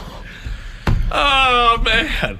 A vehicle crashed through a glass window at a gym in Texas on Tuesday. The crash, which happened at a Workout Anytime gym in East Plano, was the second time a vehicle crashed into a North Texas gym in recent days. Dallas police were called about 3:05 p.m. Friday to an accident at Sweat, Dallas. Security footage of the accident showed a car crash through the front of the building, hitting two people who were sitting directly in the path of that vehicle. One of the victims was treated on scene, the other taken to a hospital for medical treatment. No one was hurt in the Plano incident. In fact, some people kept working out, didn't stop them whatsoever. Meanwhile, in the Czech Republic, a drunk driver who police said never had a driver's license slammed into another vehicle after careening wildly through traffic lights. This is a bit of an older video, but maybe you've seen it. It's on 93x.com if you haven't. Traffic camera footage released by the Czech Republic on Sunday, March 24th, shows the driver of a yellow Mustang running a red light, crashing into a road sign and colliding with another vehicle at a four-way intersection. Police say the 50-year-old driver had been offered a ride as a passenger for his birthday, but ended up behind the wheel instead. That driver failed a breath test at the scene and is facing several charges. Star Trek Discovery begins its 5th season on Paramount Plus today. Are you dialed into that one? You love Star Trek. I do. No. I watched the first maybe 2.5 seasons and I just couldn't do it anymore. You've given them enough. I did my best. You gave all you had. I did my best. It just, I couldn't do it. On Netflix, the premiere of the limited series Ripley. A wealthy man hires down-on-his-luck grifter Tom Ripley to travel to Italy to urge his vagabond son to return home. But Tom's acceptance of the job is the first step in a life of deceit, fraud, and murder. That Ripley movie. When he refuses to give up a life of luxury in Italy. And on the CW tonight, the 3rd season finale of Son of a Critch.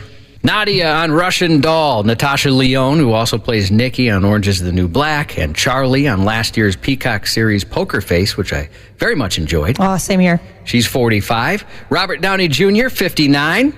Comedian, Arrested Development star, formerly of Mr. Show, and hates radio morning shows for good reason, David Cross, 60 today.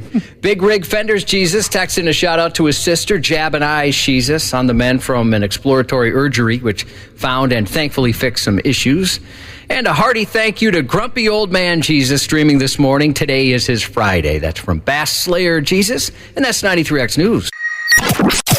Care 11's Randy Shaver. On the Half-Assed Morning Show. Well, it took him 2 seconds to blow the whistle, so not the fastest fight at Madison Square Garden, and everybody's headed off. Here's the interesting thing, Panger. I think they're saying that Lazar and VC got the gloves off first, which would make the other 4 fights a secondary altercation, which all have game misconducts attached to them. That's what the rule is if it's a secondary altercation, and they may be throwing 8 players out of the game off the opening faceoff. Don't push it. I'll give you a war you won't believe. Yeah, all 10 skaters squared off, and a couple of them even punched each other in the helmet and the half shield to start last night's Devils-Rangers game. Good morning, Randy Shaver. It looked like the North Stars and the Blackhawks. No, it didn't. Yeah, it did. Still was a cool video. You know, we feel pretty lucky today, Randy Shaver, and of course it has nothing to do with you. Of course not. We get to catch up. Listen to that singing voice. Let me hear it. Imagination. Oh, yeah. Imagination. Yeah. Today we get to catch up with an old pal in town playing for his new hockey club, the Colorado Avalanche, who faced the Man-Bear Pigs tonight at the X. Welcome Singing back. all the way to the playoffs. Welcome back to the Half-Ass Morning Show, Zach Parise. Hey, guys, I can't believe you still have that song. Get rid of that. It's a hit. We got to keep that. Oh, my gosh. We'll never get rid of Zach, anytime your name comes up, we get requests for that song. Oh, man, that's awesome. Hi, guys. How's it going? Good. We're doing all right. Nice We're to have you back. happy to hear from you again. Yeah, Zach, Cubby's not kidding. Randy's not kidding. Whenever we mention your name, somebody texts in and wants to hear you sing the old South Park because you nailed it, dude. Heck yeah, you did. Oh, man. You nailed That's it. awesome. Have you visited Imagination Land lately, Zach? And have you imagined you and your teammates hoisting the cup at the end of the hockey season? I try not to think about that. But it's we've got a good team that's playing really well. And it's hard not to think ahead and think about playoffs right now, but we've got a lot of important games coming up with seeding and everything. So we gotta pay attention to those. You're fighting for that number one seed. Well, maybe if we played the song, maybe we would all enter Imagination if we heard the singing. Imagination. Imagination. See, right? It helps me. Beautiful. The end of that is the best. Yeah. Yes. Bobby Brady. Yeah, the voice cracked a little bit. Yeah. He was on the spot. I was nervous. He was nervous. Did you hear, here's Randy Shaver over there. Now, did you hear that Randy, we haven't talked to you in a long time, did you hear that Randy Shaver is planning on retiring? From the radio show or No. from TV or everything? Tell him, Randy From life Shaver. in general. He's given up. Really? God. Good for you. That's good for you. Randy, Congratulations. tell him when tell him your story. I announced that I'm retiring from television at the end of June this year. So, a couple of months from now. Yeah. But he's That's he's going to remain part of our radio show, and he doesn't want to miss out on that beer money. No. No, of course not. This is too much fun. So if you think, Zach, if somehow you make it back to town, and if Randy invites you to the golf tournament, his I charity. did invite him. I never heard from him. For this year? Yeah. Well, I'm hoping I'm not back in June. I'm trying to not jinx myself. Yeah, exactly. Oh, I see. I forget how long the play. Right. I was just going to say, if you think you've seen Randy drunk at his golf tournament before, wait till this one, right? Because that damn near coincides with the end of your television career, right, Randy? I have like 6 working days left after the golf event. Oh, you're going to be a mess. Man, Definitely. Going to be a mess with the crying. Oh, I'm not going to be crying. The I love you man type Oh, stuff. my God. There's going to be drinks That's on air. only if Josh is there. You don't think you'll get choked up? I don't think so. Really? Oh, I would expect you. I mean, you've been there so long, and you put so much passion into. When you were the sports guy, not really much since then, but seems reasonable. The effort hasn't always been there. Zachy, Zach, it's been so long since we talked to you, Zach. How's life, the wife, the kids? How's life in Colorado? And all? Tell us everything. All great. Colorado's been really good. Like I was saying, the team is playing really well, and it's a great place to live. I've really enjoyed it there. And as far as the kids are doing really well. The twins are 10 now, and our youngest is 6. And we played. I actually got to spend a couple. They didn't come out there. They stayed here in Minnesota. So they've been out there. They were out there for spring break, and then we played in Columbus on I think Monday night, and then came right here. So I got to spend a couple of days with them when we were here, bring them to school and all that good stuff. So, but they're all playing hockey. They're all busy. They're all doing a bunch of stuff, and it's been great. It's been awesome. Colorado's a beautiful place. I went there this past fall for the first time in 30 years, and I'd just forgotten. That's a really, really cool place to live with the mountains and everything. I kind of fell in love with the whole vibe, you know. And I mean, you probably picture me with a big joint in my mouth. That's not what I mean. I just thought it was, it's a really nice place. You're a lucky guy. I was just thinking, if this was 3-4 years ago, Zach, you would have been hit up by Wapple asking you to bring home some gummies or something if you played for them back then. Oh, yeah. He would have been texting you for sure. Brings a whole hockey bag full. Get you your own brand of gummies, the Parise line. I feel like there's those dispensaries on every corner. A lot of those things out there. I know. They love their hockey there too, don't they? I mean, they're very passionate fans. They do. They love the team. The building is just electric too. It's a really fun. And I remember that from playing there as a visitor. But it's a loud. It's a good atmosphere, a good environment. It's a lot of fun to play in there. That's awesome. And you're feeling good out on the ice? Everything's good health wise? Feeling great, yeah. Feeling great. I had a little, I think it was a couple weeks ago. Actually, right before we played the Wild, I got a little banged up with my knee. But outside of that, everything's good. Yeah, feel young again. It feels really good. It's awesome. That's great to hear. But you're not young. I mean, Christ almighty. You're almost 40. We were talking about it earlier. It's hard to believe. Feels good, but you're not young again. You're pushing 40. I know. Can't believe it. I know. 39, it flies by. It's insane. I mean, some of these guys just, I get a lot of heat. Some of the, when you talk about first coming in the league, and now I'm getting a bunch of, they'll think I came in like in the late 90s, and that's when I started playing. And but I mean, it's crazy. A lot of the guys that are born in 2000, you know what I mean? And that's nuts. Well, it's nuts. And the guy was like, yeah. One of the guys yesterday was like, he was asking one of our defensemen when I started. He's like asking when I played here and in Jersey. And he's like, when did you start? And I said 2005. And he starts like looking around. He's like doing the math in his head. And he's like, I was 7. Like, my God, But, it's good because it's the guys they keep me young. You know what I mean? It's been a blast.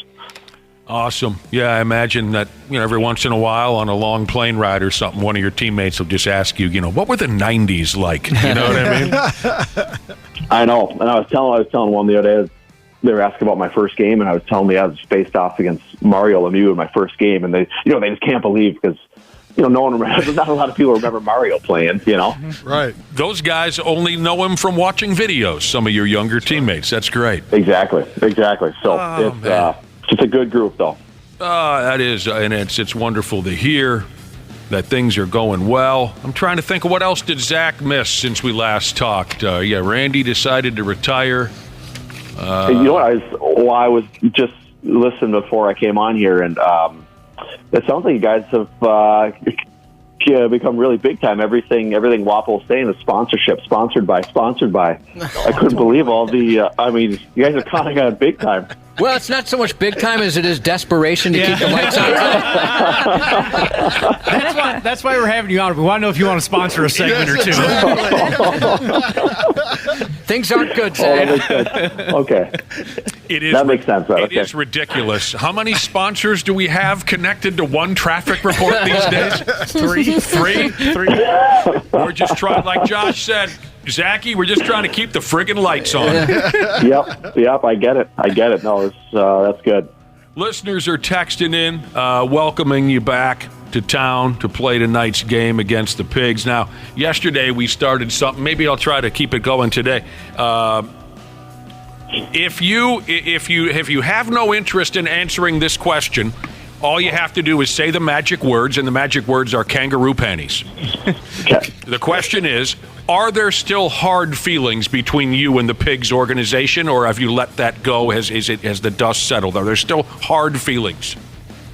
I would say for the most part that the dust has settled, but there's still some things that I wish, went about differently and happened differently, and but I think at the end of the day, I really enjoyed my time there. I didn't love how it ended, but I loved playing here and the people and the teammates, and so it's I don't want to ruin all that by just thinking about something that happened at the end. So I'm I love to hold a good grudge, but I've kind of let this one go. Yeah, a good grudge is fun. Love a grudge. I'd imagine there's probably a couple people in your cell phone you'd for sure want to text a picture if you end up holding the cup. I would love nothing more. Maybe a couple people in management, perhaps, are going to get something like that. No, you're not deleting those numbers. No. Not Even just yet. Wait for this moment. Just in case you can send them that friggin' picture. That's very Would funny. it be awesome? It would be awesome. Oh, Do man. you feel like, Zach, this is the last year for you? I mean, do you feel like this is the last season, or do you have more in the tank than just this year? I think this is it for me. Physically, I feel really good. I think what sometimes gets overlooked is just the mental part of playing 82 games. It gets really hard, and even sometimes last year. This year is just different, just from playing half the season or whatnot. But there's sometimes last year where it's just like, you leave a game and you're just mentally exhausted, and that's kind of where I kind of told myself, I think this is going to be it. It's been great, but I think that's enough. I hear you. Hey, man. Randy, you know what I'm talking about? Yeah, he knows. Yeah. Trust me, dude. I know what you're talking about. I mean, Randy Shaver's an example of a guy who hung on a little too long. So do you think if this is the last year, what have you thought ahead as to what you want your life to look like after hockey? Now that you've given that part of it? Yeah, man, that's a great question. I mean, you want to do some radio, television? You want to just sit around with the kids? It's funny you ask, because Carol Evan called me about 6 months ago. When we decided hey, you know what? You can have it. As long as you agree. I don't know. Long term, what I'll do. I know I'll have to do something because that's kind of my personality. But I really enjoyed. I coached both my kids' teams when I was back home until like January. So I know that I'll do that. As a part-time thing. As far as actually doing something more, I don't know yet. I know. I don't know where it's going to go. I just know that I can't not have something. I'll need to do something. I just don't know what that is yet. Well, of course, you'd make a great coach. Oh, yeah. Hey, Zach, we could use some referees. For what are we reffing? Every damn thing. Everything. Yeah. Everything? Yeah. Well, we're going along the story about how referees are so terribly abused these days in youth There's sports. Shortages for sure. You think you could handle that? You think you could be a youth hockey referee and put up with all the drunk dads in the stands who have all the knowledge in the world on the game of hockey, or at least they do in their mind? It is crazy. There was one game I ended up coming from my daughter's game. I was going to my son's game, so I didn't go on the bench. I just sat up in the stands with my wife, and I halfway through the game, and I looked at her. I'm like, I can't sit up here anymore. Like, I couldn't believe the yelling at the referees, the yelling at the players. It was something else. Yeah. It was like you said, everyone's an expert up there. Everyone, it's too bad. It was just like, I can't be up here anymore. It was kind of sad. I'm sure it drove someone like yourself nuts because, But that's even more reason why we would say, even sarcastically say to you, be great if you refereed. Yeah. Because that's what the sport needs. They need more people that, can go out and control the game and control the stands and so that we can get back to where all these sports used to be, where it was for fun and people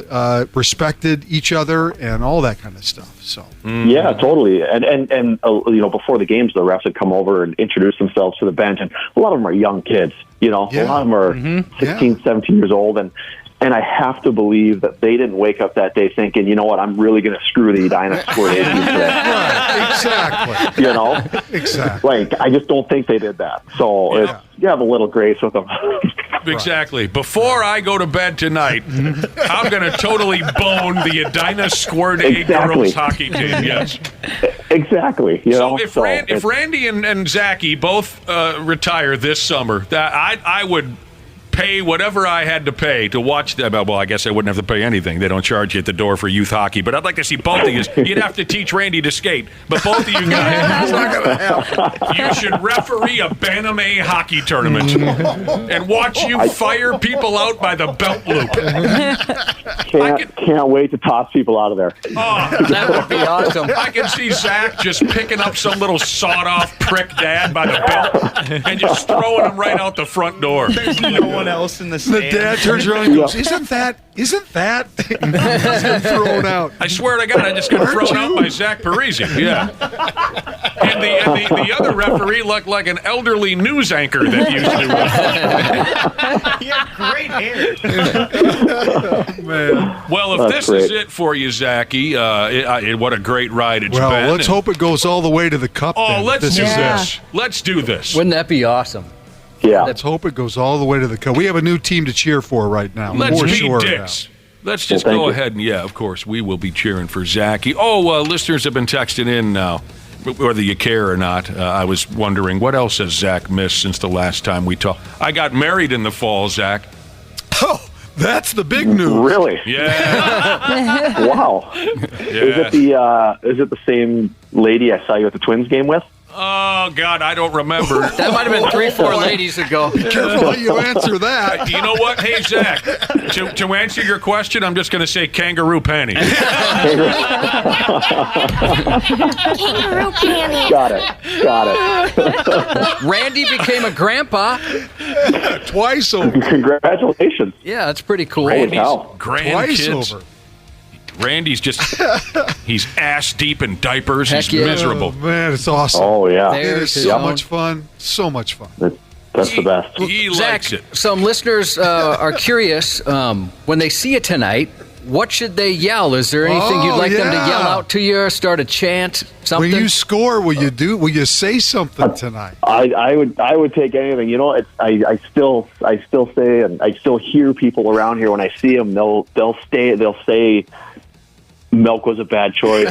They will still say to me, and it's awesome. I get a lot of hey, we miss hearing you. We love listening to the half-ass morning show when you're on there. So it's really cool. You guys have such a great following. It's awesome. We're very lucky, yeah. And a lot of people are texting in so many nice things about you right now, saying it's comforting hearing you back and they miss your segment. That's a great thing. And it's so cool that folks still remember all that milk was a bad choice and stuff. How could you forget? It was awesome. It was incredible. Well, I think we just said this yesterday, the great memories that our listeners have, it's a good and bad thing. There are some things we'd like them to forget, no doubt about it, but it's wonderful, some of the things that they remember. I mean, listen to what folks are saying. Zach Parise, this segment made my heart 3 times bigger. That's sweet. Oh, that's great. That's awesome. Hearing old Zachy back on the air. Well, I'll be damned. So tonight you'll be heading out on the ice with the Avs.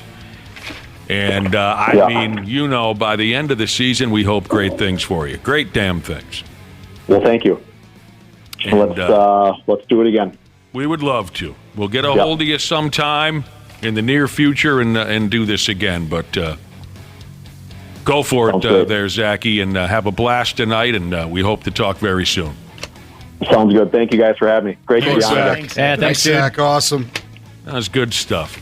Great to hear his voice again. Right, Randy Shaver? Absolutely. And you know what? Now we do have someone to cheer for. If this is the last year, if this is his last ride, let's see if we can't get the Avs to the cup. Mm-hmm. You know, people are texting in, enjoying the memory of some of his teammates after Zach, for the first time, said milk was a bad choice after scoring a goal. The confusion, like, what did he say? What does that mean? Why would he say something like that? I remember that like it was yesterday. That was so cool. That was so cool that he did that. I think that series was against Colorado, if you want to play that little game, sort of interesting, I guess, but maybe not. But we talked to him on the air. We got to have you say something when you score your first playoff goal for that particular tournament. We agreed on milk was a bad choice, and he said it, and Josh isn't exaggerating. The teammates who gathered around him after Zach scored the goal, they all had a look on their faces as if they were thinking, "What did you just say?" Oh no, he's lost it. What do you mean? Milk was a.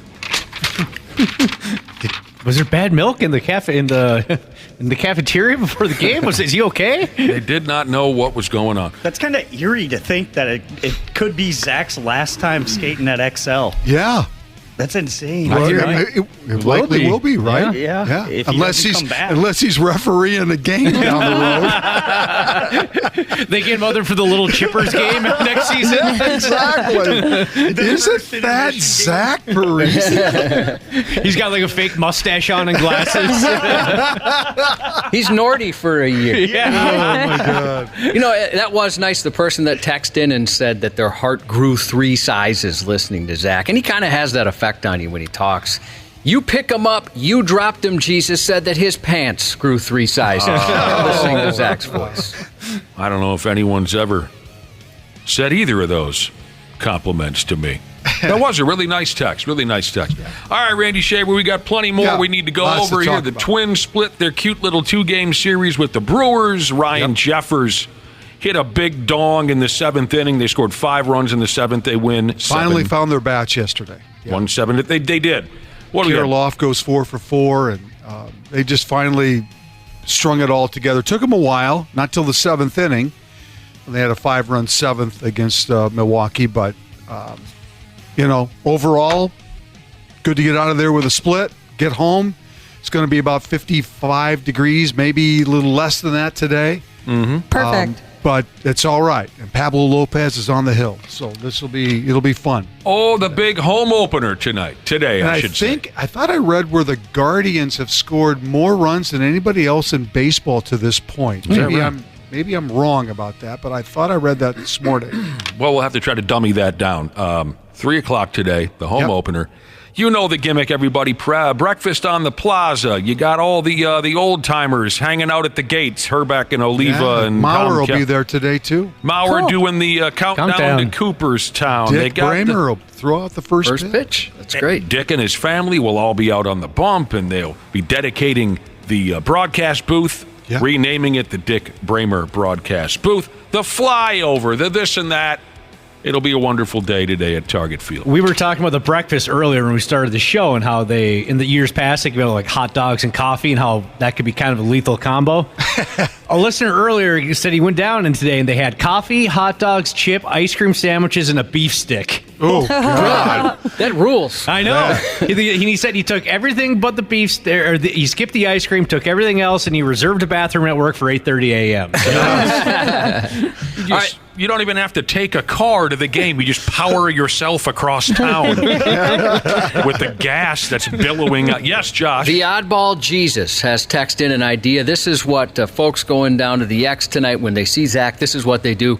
You sing the imagination song. Oh, that's Wouldn't it be right. nice hearing a crowd singing that together? Oh, my God. That'd be hilarious. How does it go again? Oh, let's see. Let's have Zach sing it. Imagination.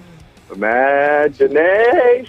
if you could do that voice crack at the end, that would really make it nice. Remember that, everybody. Crowd voice crack. If we can get a good pile of people singing, Zach, the Imagination Land song tonight at the X, that'll be very meaningful.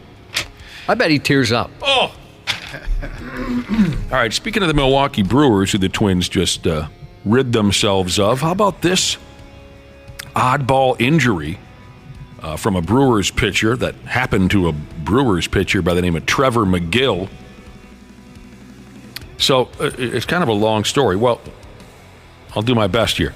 He caught food poisoning while the Brewers were in New York City for their opening series, the opening season series against the Metropolitans. He caught some food poisoning. Now, I've been lucky, never saw it. Oh, but it's bad. you people have told me some stories about food poisoning. It's pretty awful. That are horrible. Like Josh has said before, you just have to throw up like 125 times, and then it's over. Then you're good. That's that is the one thing. When it's done, there's no lingering. At least it hasn't been. I've had it 3 times, and you just throw up for a week. Well, it seems like a week because it's like 100 and some times, and then you're done. So apparently the guy was still feeling a little iffy from the food poisoning that he caught in New York City. They're back in Milwaukee, of course, with the series against the Twins. this Trevor McGill is walking around a phone store, and I guess because he was still not feeling so damn good from the food poisoning, he fainted and hit his damn head on the floor. Oh, boy. And now he's on the injured list with a concussion. Oh, no, poor guy. F me. They say the guy is 6'8". Ooh, big boys fall harder. So I wonder if he took anybody else out on his way down. Wow. That's a big dude to go dropsies there at the telephone store. Poor bastard. Oh, and I wonder if because of the food poisoning, he might have leaked a little bit. I've never had that. I didn't think of that. I've never had that end affected, thankfully. Oh, come on. I mean, he drums his head off. You're probably right. Yeah. Yeah. He drums his skull off the floor of the telephone store. You'd think there might have been some backfire. Yeah. Wow. Boy, have you seen the attendance or lack thereof at the Oakland Athletics game so far? No. I'm sure it's bad. It's really bad. Yeah, I'm sure it's bad. I feel kind of bad, but it's also hilarious. It is. There's a little bit of humor to it, but I feel terrible for that club. It's such a shame that they're going to be going to stupid Las Vegas. I feel bad for the fans. Oh. Well, yeah, definitely. That's who I'm talking about. But here's the deal. They just got to move forward now. There's no going back. It's not going to happen anymore. And the faster they can get to Vegas, the better for Major League Baseball, the better for everybody. Because they'll be welcomed in Vegas. There'll be it's going to suck. There'll be a lot of excitement about that ballpark and about them playing there. It's just going to take 3 years in order. I mean, the Tropicana, I think, just shuttered down, which means they've got to tear that casino down to begin building the ballpark. But they've still got 3 years of being the Oakland Athletics.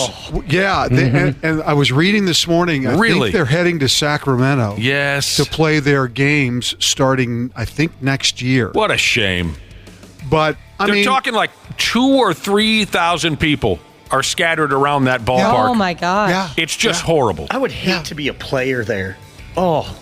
Well, yeah. I mean, but it doesn't feel good. You got a job to do, but yes, it's no fun playing for nobody and knowing that you're playing on a dead franchise. It messes with you. It's not a dead franchise. They're going to be sticking around. You know what I mean. You had more fans in the minor leagues, and then you come to the bigs, which is why Wapple they'll likely be moving to Sacramento because those cities will welcome that. Are you sure they've got 3 more years? Is that accurate? Yeah, it's going to take a while for them to build this stadium.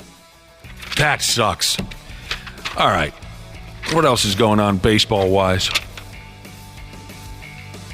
Well, a pitcher batted in a major league game last night, which is something we haven't seen in a while, right? Oh, right.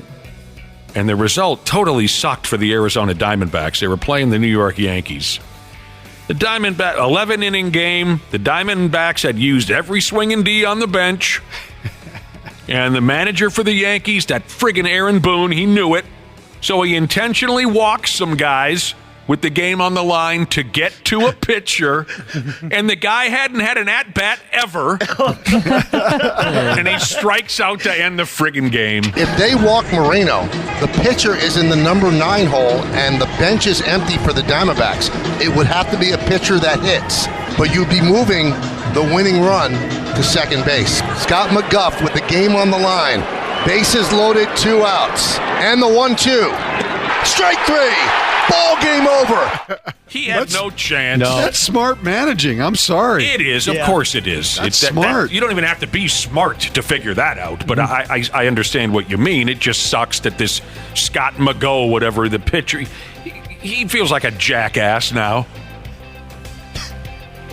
God, I'm sure, but you know what? But what's kind of weird about all this is that even these major league pitchers, all of them, I'm sure played in the field when they were growing up. It's not like they've never batted before. Well, right? yeah, but they certainly haven't looked at 97 miles per hour. I'm sure they haven't, but I think we kind of think about and act like they've never picked up a bat before, and that's not true. Well, you'd have all to be naive to think that. Yeah. I don't think there's many people who really think this is the first time. I mean, he could have closed his eyes and swung the bat and hit something last night. It's possible. That's a long shot to think that. But yeah, the guy feels like a heel now. And not only that, but he ended up taking the loss in the game as a pitcher. Great. Boy, am I a douchebag. Well, he put himself in a position to get the win, though. Yes, he did. Yes, he did. Well, the Yankees put him in position to get the win. Can but you imagine if he hit a grand slam? Oh, that would have been so much fun. So cool. The best bat flip of all time. You'd have thrown that thing in the stands. You know, we don't need to dwell all day on the Oakland Athletics, but, you know, listeners have been texting in, and yes, it's true. The owner is purposely putting a crap team on the field. There's all kinds of stories about that going. Yeah, appreciate your text. Yeah, some of this stuff we didn't get into, but the Oakland Athletics are a total disaster. Real sign of the times, if you ask me, reading this article this morning about Shohei Ohtani hit his first dong for the Dodgers at their home ballpark. What was it, last night? 3-1. Shohei Ohtani, first Dodger home run. Maybe that'll be the last home run he hits before he's suspended for life. You never know. But the article was about the fan who caught the ball, a nice young lady, big Dodger fan there in the outfield seats, when she went back to the clubhouse later to give the ball to Ohtani so he could keep it as a souvenir. He gave her a couple of baseball hats, a couple of bats, this and that. And the article is talking about how she missed this opportunity to hold the Dodgers or Ohtani for ransom. She could have gotten so much more. Whatever happened to just being a human being? Yeah, seriously. Yeah. Whatever happened? Oh, they're criticizing this woman for not doing her best to rake in millions or whatever the hell she might have gotten her hands on. She's not going to rake in millions. Well, you know what I mean. I was exaggerating, but whatever. Holding that somewhat in the article, it mentions she could have asked the Dodgers for season tickets. She could have asked Ohtani for this or that. Whatever happened to just hand the guy the baseball and move on with your friggin' life? Normally, what happens is that if they give the baseball back to the player will sign a couple of things and take a picture and that kind of thing. That's normally what happens without any other exchange other than just memorabilia. So people are so obsessed with what can I get my hands on? I know. That's the way the world is. How can I become a somebody? She should have held them. One of the some of the verbiage in the story. This was a big time fumble. Did she end up? I'm sorry, I was looking at something else when you were talking. The chive? Was it the chive? Did she top give heavy the ball Thursdays? back? Did she give the ball back to them? Yes. I'm sorry. Yes. Okay. Yes, she did. Didn't the dude that sold Tom Brady's last touchdown football almost make $1 million, like $500,000? I don't know. I don't pay attention to that crap. I thought he was getting crap because he sold it so quick or something. I don't remember. You're going to get crap either way. Yeah. I'd do that to Tom Brady. You know what I'm saying. I'd go for the payday. Yeah, with him, that'd be different. Oh, yeah. I'd go for that all day. Even Ohtani, I'd go for the payday. Yep. The Wolves absolutely blasted the Toronto Raptors upside down, backwards, and sideways last night at Target Center. Not a. I mean, it was a great game for the Wolves. The effort by Toronto there was just not very good. We're a great team, and I think, and even with teams like that, no offense to Toronto, but even with teams like that, you got to put them away. You got to make a statement and make sure that it's known that, we're here to come and play every game and do what we do best. Crazy. I think Luka had like 16 in 7 minutes. That's crazy. So it's exciting. You get those guys get a chance to go out there and perform in front of the crowd, in front of us. We know what they can do, but it's fun to get to see them do that in a game against a real opponent. So it's actually fun. Was that Nas? That was my guy, Nas Reed. Best part of last night, besides the fact that the Wolves blew them out, was actually the fact that the Wolves blew them out, because that gives those guys like Edwards and Reed and Gobert and McDaniels a chance to not play 30 minutes plus. Yeah. And to be able to sit for the final quarter, because there's some very, very important games on the horizon. Mm-hmm. And to not have to take Toronto deep into a ball game last night where you have to expend so much energy is a great thing for this team, because they're going to be, Conley sat last night. They're going to be looking for opportunities to give some guys some needed rest as we head towards the start of the playoffs. So last night's game was actually a perfect scenario for them. They won by 48 points. No one had ever whooped the Toronto Raptors And to that remember, level. the Raptors are a team the Wolves have had some problems with. Well, was the over first the or years. second game of the season. The Wolves looked like garbage against the Toronto Raptors, but that was back when they had guys like Gary Trent Jr. and some other. This was kind of a JV roster. They haven't beaten Toronto in Toronto since 2004. Right. So this has not been a club that they've had a lot of success with, but it's happened? a totally different team now. Yeah, it is.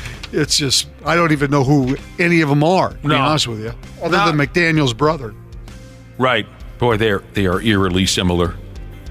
Oh, very much so. But are they twins? I don't remember. I don't think they're. Well, I don't know that. I guess The way they run, the way they talk, the way their facial expressions, they are so eerily similar. The Wolves play at Phoenix tomorrow night. Big game. I hate that. Phoenix and then the Lakers, right? And Yes. then they come home and then they go back out to Denver. So the next 4 games are going to be huge because they're tied. I mean, literally tied with the Nuggets right now for the first spot in the West. So. This is great. I got a text message to me that says, "Thank you for giving us Naz Reid. You saved Minnesota basketball." You're welcome. You're welcome. Vince Carter and Chauncey Billup have been elected to the Naismith Basketball Hall of Fame class of 20, then 24. You know who else is going in? Jerry West. Yes, right. He is going in as a contributor, so he'll be the 3rd time he's gone into a Hall of Fame. Randy's dream man, Jerry West. 85 years old. Wow. He's gone in, like you said, as a player. I'm looking at his picture right now in my office, my autographed picture of Jerry West. He's also going into the WWE Hall of Fame this weekend. That's special. As part of that match from the 80s where he threw Big Boss Man off the top of a skyscraper. And, no, I'm kidding. He never wrestled the bit. Jerry West. Gopher ladies are going to be playing in the WNIT championship game. Wow. Kind of feels like Clem Haskins, right? Oh. Kind of feels like NIT days from Madison Square Garden. Now you're going to get me crying over here. And they did it last night without Mara Braun either. So, I mean, good for them. They beat the ladies of Troy. And now they get to play St. Louis University for the WNIT championship. That'll be Friday night, tomorrow night. It's a nice run. The average price paid for a ticket on the resale market this week was twice as high for the women's Final Four compared to that of the men's. Isn't that amazing? I think that's so cool. What folks are finding on, I don't what are these? Is it Ticket to Hub or something? StubHub. Yeah. Twice the price for the ladies' Final Four as opposed to the men's. I think that's just amazing. The average price of a ticket to the women's semifinal is $2,000. And the good news is, because of the battle between Paige Beckers and Caitlin Clark on Friday night, I think it is. Is it Friday night that they go up against each other? At least one of them we know is in the championship game. Mm-hmm. So it's not like both are playing other teams and neither one may make it. It's too bad they're not facing each other in the final, but the fact of the matter is one of those two fantastic players will be in the national championship game. Likely against South Carolina, who's very, very good. Caitlin Clark. There's a Minnesotan on that team, too. Who's that now? She played at St. Michael, and I'm not going to remember her. Sorry, I don't have her name. Well, then what the hell good are you? Sorry. At least I knew that part, right? You don't know nothing. I can't think of her name. She was really good, though. I think she was Miss Basketball in Minnesota. Someone can look it up for Randy. She lived in Tessa Johnson? That's it. Tessa Johnson played at St. Michael, Albertville. Yes. Caitlin Clark won the Women's College Player of the Year award, of course. Fox Sports apparently has come up with a new college basketball tournament for this time next year. All right, so you've got the NCAA tournament, you got the National Invitational, and I guess come next year there's going to be another college tournament created directly by the people at Fox Sports. They're going to call it the College Basketball Crown, scheduled for the end of March. The field of teams will feature automatic bids from 3 conferences, including the Big Ten. Then they'll fill in the rest of it with at-large schools. All of the schools have media rights with Fox Sports. How do I say that? Did I say that correctly? Yep. So it's simply to pump some money I can't imagine. Are you talking about teams that either weren't invited to the NCAA and the NIT? Well, it must be. It must be. Or teams that got eliminated from those that would now go jump in a different bracket? Well, the schedule, the tournament begins... I can't imagine that schools would allow that. The tournament begins March 31st. Well, that's like... It's like a week ago.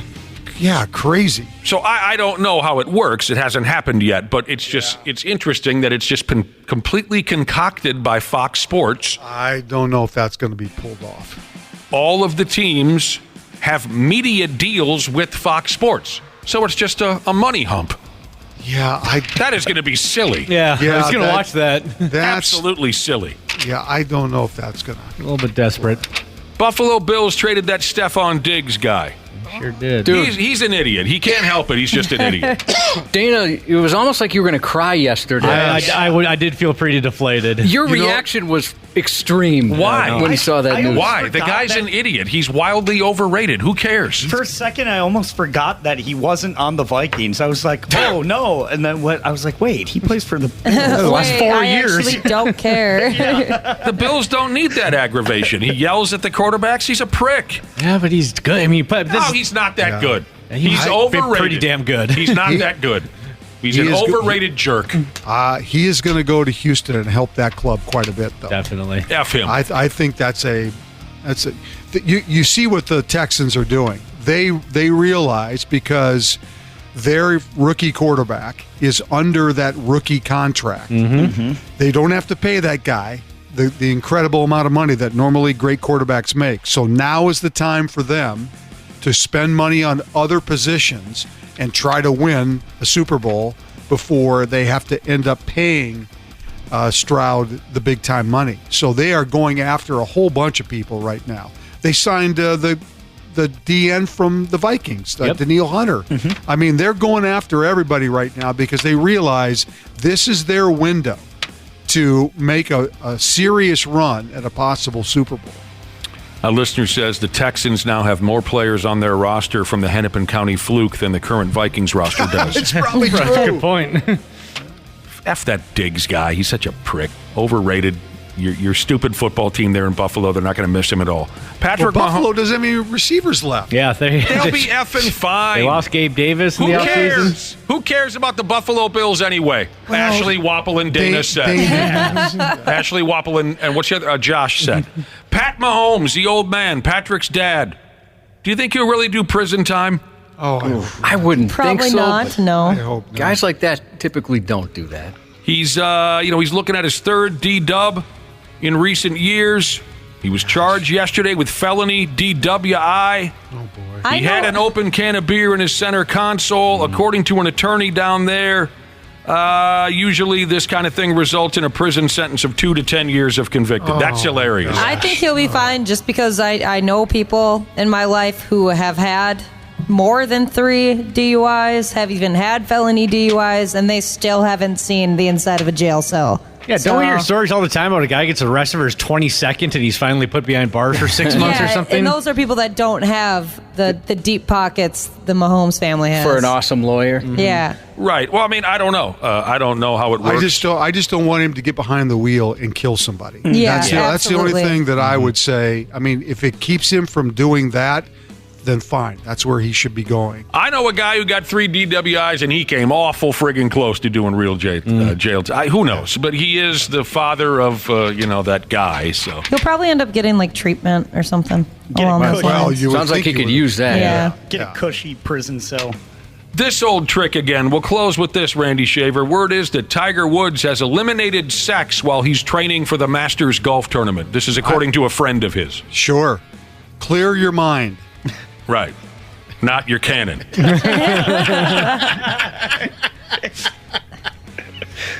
I've always thought that would just make your mind more cloudy. I wonder how difficult that will be for Tiger Woods. Yeah, considering his past history. Let me tell you something, though. You know, there are some people where just looking at them, you can tell they're probably not terribly good at sex.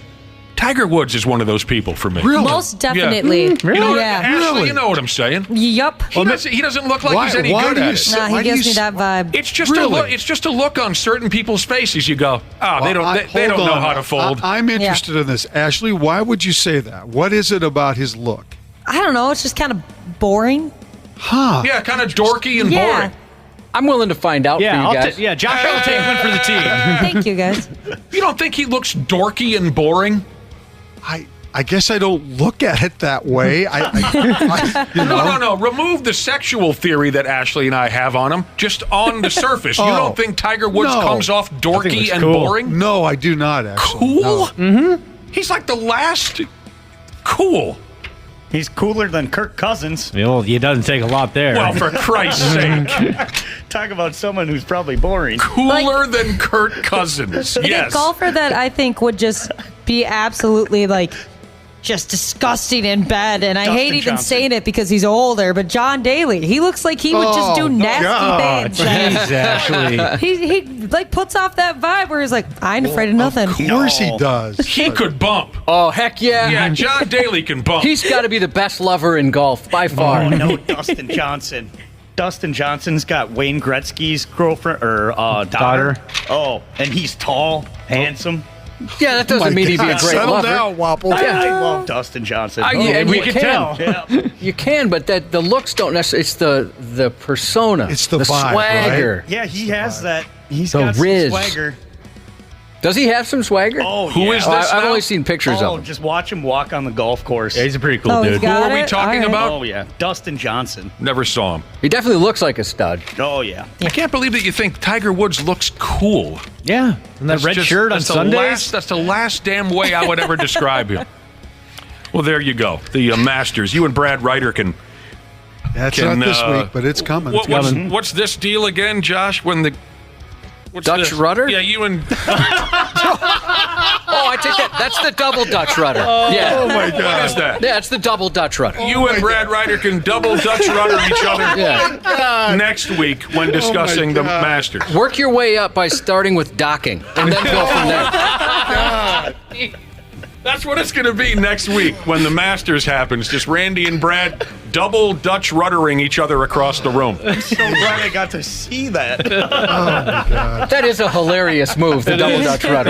And whoever came up with that term is a genius. You guys. I don't know how you.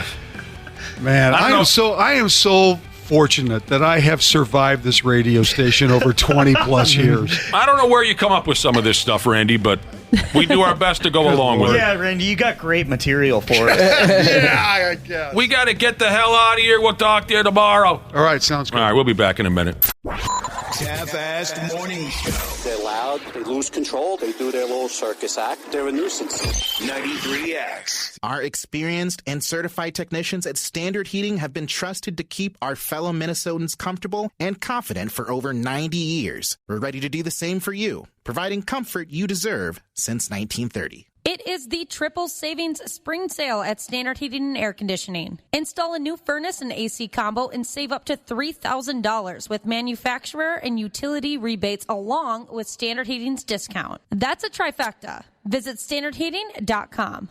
Mike Carruthers shares little pieces of intel and interviews you can use to improve your life on the Something You Should Know podcast. The next time you're looking for a job and have to write a cover letter, here's some advice from Skip Freeman, author of a book called Headhunters Hiring Secrets. Add a PS to the bottom of that cover letter. That can actually increase the chances of that letter being read by up to 75%. Some people actually glance down and read the PS first. Something You Should Know. Search on YouTube or wherever you listen. They just eat because they eat everything. Anything in their path, they'll eat, including each other. The 93X Half-assed morning show. All right. What's going on here? Hell of a deal. Welcome back to the Half-assed Morning Show. It's been a hell of a deal today. We've covered a lot, haven't we, Josh? We have. Almost too much. We've covered a lot. Possibly too damn much. It's National Burrito Day, so, go ahead with that. We talked earlier about dying wishes. If you have a specific dying wish, and even more specifically, something that you'd want to be part of your funeral, text us, 651-989-9393. That was more or less the conversation we had earlier. If you have a specific dying wish as far as what the setup or the circumstances of your funeral, text us at 651-989-9393. There was a funny story about a lady who died out there in England, and her dying wish was to have one of her friends show up at her funeral service dressed as the Grim Reaper and then walk up on people, tap them on the shoulder, and say, "You're next." That's a lot of fun. That is cool. It's a lot of fun. Go ahead, throw those our way if you have anything in mind. Oh, here was one idea a listener had much earlier this morning. Tell me what you think about this, a dying wish.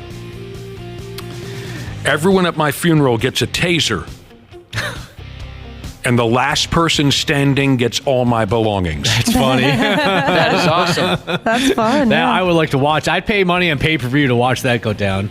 All right, maybe we'll be able to come I'd like back. to be involved in that. Mm-hmm. Wapple and I have taken the ride. Yeah, We've got a little experience. Yeah, Taking the ride. Me and Josh have more experience than you. We have better odds. That's true. A buddy of mine's uncle, he passed away, and his dying wish, I always thought this was really cool. Him and the family, they're big Iowa football fans. And what he wanted is like his funeral. I know, say what you will about Iowa, but just stick with me here. He wanted his funeral, his service, celebration of life, just be a big Iowa tailgate. You know, it wasn't the football season, it was middle of summer. And the family all got together. They were dressed in Iowa gear. They grilled. They played bags. They drank beers. And it was just a big party for him, like an Iowa tailgate. I was like, pick your favorite team. Don't get stuck on Iowa. But that sounded like a lot of fun. I hear you. There's some good ones coming in already. Here's the first few people's dying wishes. This person says, "I want some Oompa Loompas to come in and sing everything but what I did wrong." That'd be awesome. They sing about what he's done wrong? Yeah, the song is about what he's done wrong. Damn Oompa Loompas, wow. Only poops while punched in Jesus said at his funeral he'd like a parrot to sing some System of a Down. Specifically the song Lonely Day. Box tossing Jesus. Now this Wapple, you and I can get behind this. He wants a Viking funeral. Put him on a raft and shoot him with a flaming arrow. That'd I be want so that cool. too. Yep. I want to be next to Josh in his raft when we get shot. Well, no, I'll be dead way before you, hopefully. No, I'm going to go Romeo and Juliet style. No. Who's ever shooting the arrows just keeps missing. Dang it! I missed again! You outlive me by a long time, I hope. It just keeps getting further and further, and then it doesn't get set on fire. you end up down in like Louisiana. Oh God! What's this? A Viking funeral, they say. All right. I always thought that was a cool gimmick. Same here. Yeah. This person says something similar. We actually talked about this earlier. Somebody else had an idea when they passed. They were born on Halloween, and everybody shows up in Halloween outfits. So that's Ashley. I could see you doing that. Yeah, that would be cool to do something like that. There you go. It'd be fun just to tell like one person to F off. They're going through everything, and by the way, Pete, F you. I've always hated you. You're talking about like on your deathbed? Yeah. You tell someone to F off? Well, we were talking. Or you're dead, and then they say, and his last wish was, Pete, F you. Whoever is giving your eulogy passes that message on to Pete to go fold himself. Yep. Gotcha. When we discussed this earlier, I was thinking, I don't know if there's anybody I could come up with that I'd want to tell F off, but thankfully you guys reminded me of a person that should have come to mind. So there is one person. There's more than one. Collectively, you guys could tell that person. If we sat down, we could make a pretty hearty list, I think, you and I, Josh. What was it? Is it an Irish funeral or an Irish cop funeral? They put them on a table and everyone's drinking or something? I don't know. Irish wake. Okay, there it is. Oh, like in The Wire. Cool. Yeah. Yeah, we have an Irish awake. Yeah. Never saw it. Cool. All right. Keep them coming. Looks like a lot of folks have ideas. Cremated and shot into space? Ideas on their last wishes. Yeah, I remember a friend of mine saying he wanted to be put into an automobile, a motor vehicle, and then have his corpse sent off a cliff in a dramatic way. Like, say, you're filming an action movie. Oh, that is cool. That'd be fun. Explosions, and he just said, whatever pieces are sprayed out, out of the vehicle, you pick those up and bury them. 2 pumps and a squeeze, Jesus. At my funeral, I'd like to have my friends all show up in sunglasses and suits and just quietly stand in the back like the CIA. Yeah. like, what the hell was this guy involved in? That's awesome. That is great. Yeah, I want somebody that's like a little bit far away from the gravesite, and they're just like hiding behind a tree, mysteriously looking at the funeral. Yeah. Like, why are they here? What's their story? To leave the crowd guessing, I think that's a great and clever idea on the lines of, dying wishes for your funeral, right? That shady crowd at the back of the church. Who are those people? The creepy guy at the gravesite peering from behind a tree. And they leave a little early and they get into a black car with tinted windows. Yeah. Before, the people disperse so they can't even go over and try to talk to them. Or have is it the 501st, those local Star Wars guys that dress up in all the legitimate movie style outfits, have those guys show up or something? That'd be awesome. Mascots as pallbearers. Oh. I know you can hire the local mascots. I wonder if they would be willing to do that. Overworked, underlaid Jesus says there's a company that will take cremated remains, put them in shotgun shells for your family to fire off. Dude, that's pretty cool. That's awesome. Yeah. Fun topic. Oh, here's another good one. Dry-aged ribeye Jesus. At his funeral, he wants to have 20 different women show up, all claiming to be his wife. Yes. The drama. It's a massive brawl. There's real simple little bits you can put together, too. I mean, maybe, Josh, you and I can work on this, I should say, before I die. You'd be the perfect guy for this. When my funeral is at its quietest, you just pick your spot, but when it's at your quietest, and this is an old joke, but in case you haven't heard it yet, Josh, I just want you to simply say out loud, I think he moved. I swear to God, I saw him move. Did anyone else see that? That kind of thing. Doesn't have to be too elaborate, just right there. That's all you need. I'm going to get hammered if you go before me. Again, I'll go shortly afterwards, but I'm going to get hammered at your funeral. Drunk? Yeah. Good. Full Turbo Jesus says, just yeet my lifeless corpse into the nearest dumpster. I haven't heard yeet in a long time. Me neither. Only poops while punched in Jesus has another idea. He wants his head to be cut off and stuck on a pike placed outside the entrance to the funeral home. Whoa. You ever had this drunk conversation with your buddies where you discuss what song you want played at your funeral? No, I haven't. Oh, we've had those conversations. Have you come up with one for you? Eagle Fly Free by Halloween. Live from they did that concert DVD live from 3 continents. It's 10-15 year Eagle Fly Free live from, I think they are, where are they? Brazil, maybe? We've played it before on the program. The crowd is so incredibly loud, and the crowd sings every word to the miraculous old Halloween song, Eagle Fly Free. In my drunken stupor, I've mentioned that a time or two to friends. Yeah, there are a lot of people who have thought about this. There's a lot of good ideas here. There's some really funny ones coming in. Trying to keep up. Mm-hmm. And another really clever bit that I enjoy is the people who, it's a lucky group of people who have the opportunity to write up their own obituary. I love those obituaries that folks are able to write up on their own before they check out. With a couple of smart-ass comments. Wapple, that's likely where a dead person is going to go after Pete. Yeah. True. I can't think of any examples, but you guys know what I'm talking about. Yeah, you remember not too long ago, I think it was the Stupid News, we talked about that family who they wrote the obituary about their dad and talked about what an a-hole he was. Yes. Yeah. Nobody liked him. He was a jerk. You know, it's too bad it's our father. He passed away. I love those. Yeah. I love those. Sometimes it's the family who gets the opportunity to write some smart-ass stuff, but sometimes it's the actual dead person who had had an opportunity to write some things down. That's great stuff. And people are talking about some of the I guess it would be more of a wake or possibly the funeral service where they prop the person up like on a drum set or sitting on a motorcycle or something they were passionate about.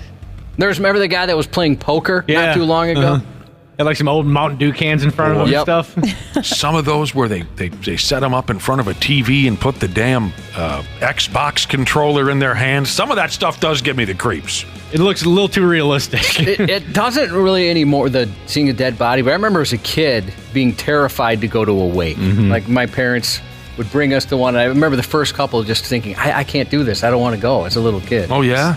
It's been pretty cool. So the game Helldivers 2, if someone actually dies in real life, then they'll have a ceremony for them in the game. There'll be like people and they'll salute you and everything. It's crazy. It's pretty cool. Pancakes by the Lake Jesus wants you, Wapple, to host his funeral from 6 to 9 and give away Coors merchandise and Minnesota Wild Sweet tickets. You got to stay till 9, though. That's when we're giving out the tickets. Yeah, you've got a lot of experience doing that. At a completely empty bar in downtown Minneapolis. One that there'll be 7 people. that has never heard of the station and does not want the station there. 7 people, 5 are staff. I'm trying to get them to sign up, but they just say, no. I know it's free, but there's something in there. I'm not taking it. Oh, yeah, like some sort of catch? Yeah, there's a catch. We should mention that we're far too lazy for a marketing scheme or anything like that. That would be too much organization. There'd be so much work that someone would have to do. Yeah, We're way too lazy. You just win. That's all it is. You win. Hot Mom Slayer Jesus wants a motion-activated fart machine at the casket. Grandma! That's pretty good stuff. The 93X Half-Assed Morning Show. It's a complete crap. Dying wishes is what we've been rapping about here on the Half-Assed Morning Show. Dying wishes. For the most part, our listeners have been texting in some great and very clever ideas about how they want to go out, specifically their funeral. How they want to go out, how their funeral should be played out. Here are some of the texts. Dying wishes from the brother and sisterhood. Wapple and his dad dig my grave. Yeah, so Saw that a couple times. 6 feet for a dog. What do you do for a person? We'll do 10. 10. Yeah. Keep him down there. Yeah. Forgive me if any of these have already been mentioned because they've been flying in like a sumbitch. Hardcore wrestling match at my funeral. Oh, cool. And the performers are allowed to use my corpse as a weapon without disqualification. That would be sweet. Keg beer and Skinnerd. Oh, yeah. That sounds like a good time. Not all of it is wildly elaborate. Keg beer and Skinnerd. Canned beer and Famous Dave's. Oh, yeah. Oh, it's been a while since I've had Famous Dave's. Oh, so good. Always hits the spot. Open casket. Stuff my pants to make me look hung. Yes. That's a good one, too. No, have your Johnson holding up the casket. Like they're trying to close the casket, but they can't. Boom. That's a hell of an erection. Does anyone here have the balls to do body shots off of a corpse? Depends on the corpse, but yes. Yes, it does depend. I mean, some of these are just terrific. Everyone at my funeral has to take a 100-question quiz to find out who really knows me. The winner gets everything I own. That's a good idea. That's tough.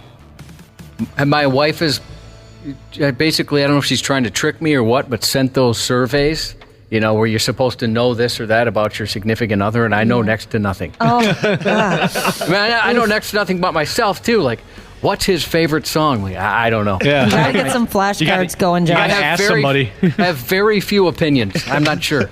You think you'd get low score on who knows Josh's wife? I think I get low score on who knows myself. I don't think I'd be able to answer a lot of it. Is there not applicable for an answer? Just all of them, NA? I don't know. Not my business. Not my business. Send my corpse down a water slide.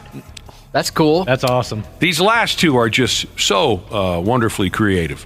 Put my ashes in a sand dial so I can still participate in family game night. Oh, that's wow. awesome.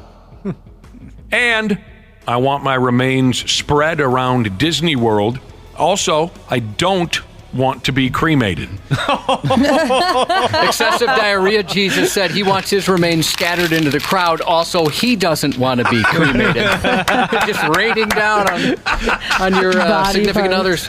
Oh, 72-year-old Tool fan Jesus wants to hire 5 of the hottest strippers to show up and sit together in the front of the service. Mm-hmm. Again, that's another one where the crowd will be looking around like, this guy, look at this guy. And they're really emotional, too. Leave them guessing. Yeah. Absolutely. I don't know. I don't care. Whatever, Jesus. wants his ashes to be put in a lamp so his wife can turn them on and off anytime she wants. Good stuff. You're good people. All right, before we go, is this a big deal? Cubby tells me this is a big deal. You folks will have to explain this to me. Google. I know what that is. I go there from time to time.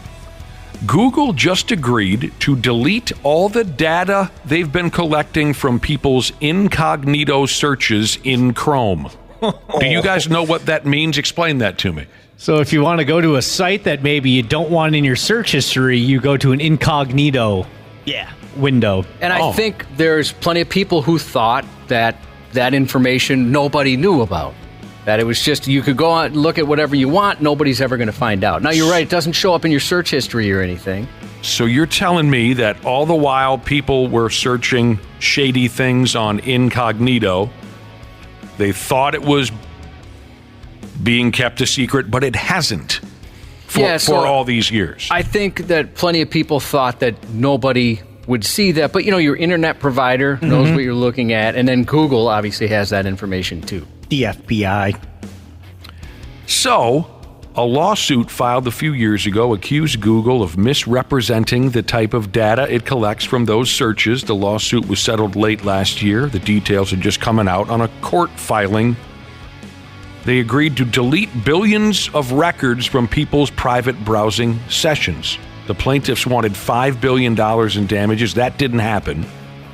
Google is updating its disclosure forms, allowing people to block third-party cookies in incognito mode for the next 5 years. I don't know what I'm saying. They also won't track how often you switch to incognito from now on, so they won't know if you're doing it 3 times a day anymore. I kind of wish I had a camera on people who found out this information and didn't realize it. Right. Just to see some reactions. Like, what do you mean they can tell where I was looking? Or look inside their brain and you just see everything going by of what they're thinking about. Like at the end of a movie where someone figures out there's been clues the whole time. I've never used that mode before. Are you telling me that I have this option on my cell phone and on my computer? Yeah, you do. Oh, for Christ's sake. Yeah, so then you don't have to worry about somebody looking through your browsing history. Huh. I did not know that was a thing. Will all of you, are any of you willing to admit that you've used incognito mode? Oh, I've never had to, no. Every day? Yeah. Why is that? Porn. Yeah, I think that's what most people use it for, right? I mean, that's... You don't want porn on your search history? Yeah, if someone takes my phone and has to look something up or, it doesn't come up with Pornhub. More anxiety than Hair Jesus said. Categories. Yeah, like more anxiety than Hair Jesus says, that's the porn mode. Yeah. Now, would that also affect your, what's advertised to you? Like, where if you're in incognito, it won't necessarily show fleshlights or whatever when you're trying to read a story on the Star Tribune. I guess that is true, yeah, because I don't get any sex toy advertisements. Yeah, so I just opened up a Chrome thing. It does have that warning. It says Chrome won't save your browsing history, cookies, and site data, Josh. So there you go. So you won't have just a barrage of porn ads when you're trying to look at StarTribune.com or something. I wish I would have known about this incognito gimmick because I look up some shady things. Where the hell is it? I got my cell phone out. I went to Google. Where is it? So you have yours... On your phone, it's different. I can show you after. Yeah, I've got an Android. You use Safari, and they've got their own, I think. I forget what they call it. But yeah, a lot of people just call it the porn mode. So this probably pissed some people off, right? Oh, I bet. They found out that their secrets weren't actually secret. How would you even find that out?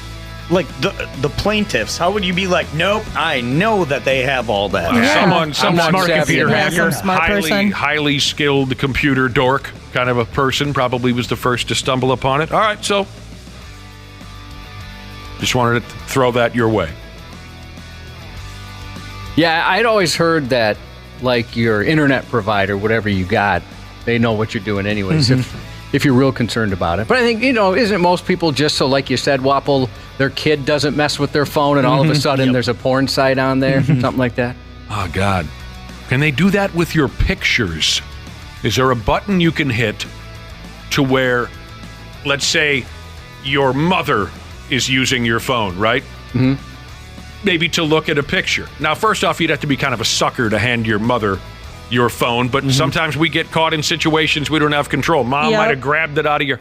Is there a mode where I can hit a button and it saves but blocks all those filthy pictures that I don't want Mom to see? Yes. Really? No, What wait, the hell? there Why don't is? you What? guys tell me these things? You can have hidden folders. Oh, you're talking about hidden folders. Like a I lock don't folder. want like any extra work. I just want to be able to press like one button and it can just tell like, all right, I won't let her see these nudes. You can do that on your phone. No You just way, press one really? button, yeah. Hidden folders is what you say. That is no, so not necessarily cool. even a hidden folder. Like in the Photos app, you can hide them. No way. You'll have to show me that one, Yeah, Josh. so when someone's like scrolling through your pictures, you say you're showing them a picture, and it's like, oh God, I hope they don't scroll to the right. That's exactly what I'm talking about. Yeah. So there is a button you could hit to block out those dirty pictures, whatever it is. Yeah. Yep. It would just skip over and go to the next picture that That's you allow. so cool. I mean, because I told you, it wasn't that long ago, my niece, my sister's kid, grabbed my phone to see a picture.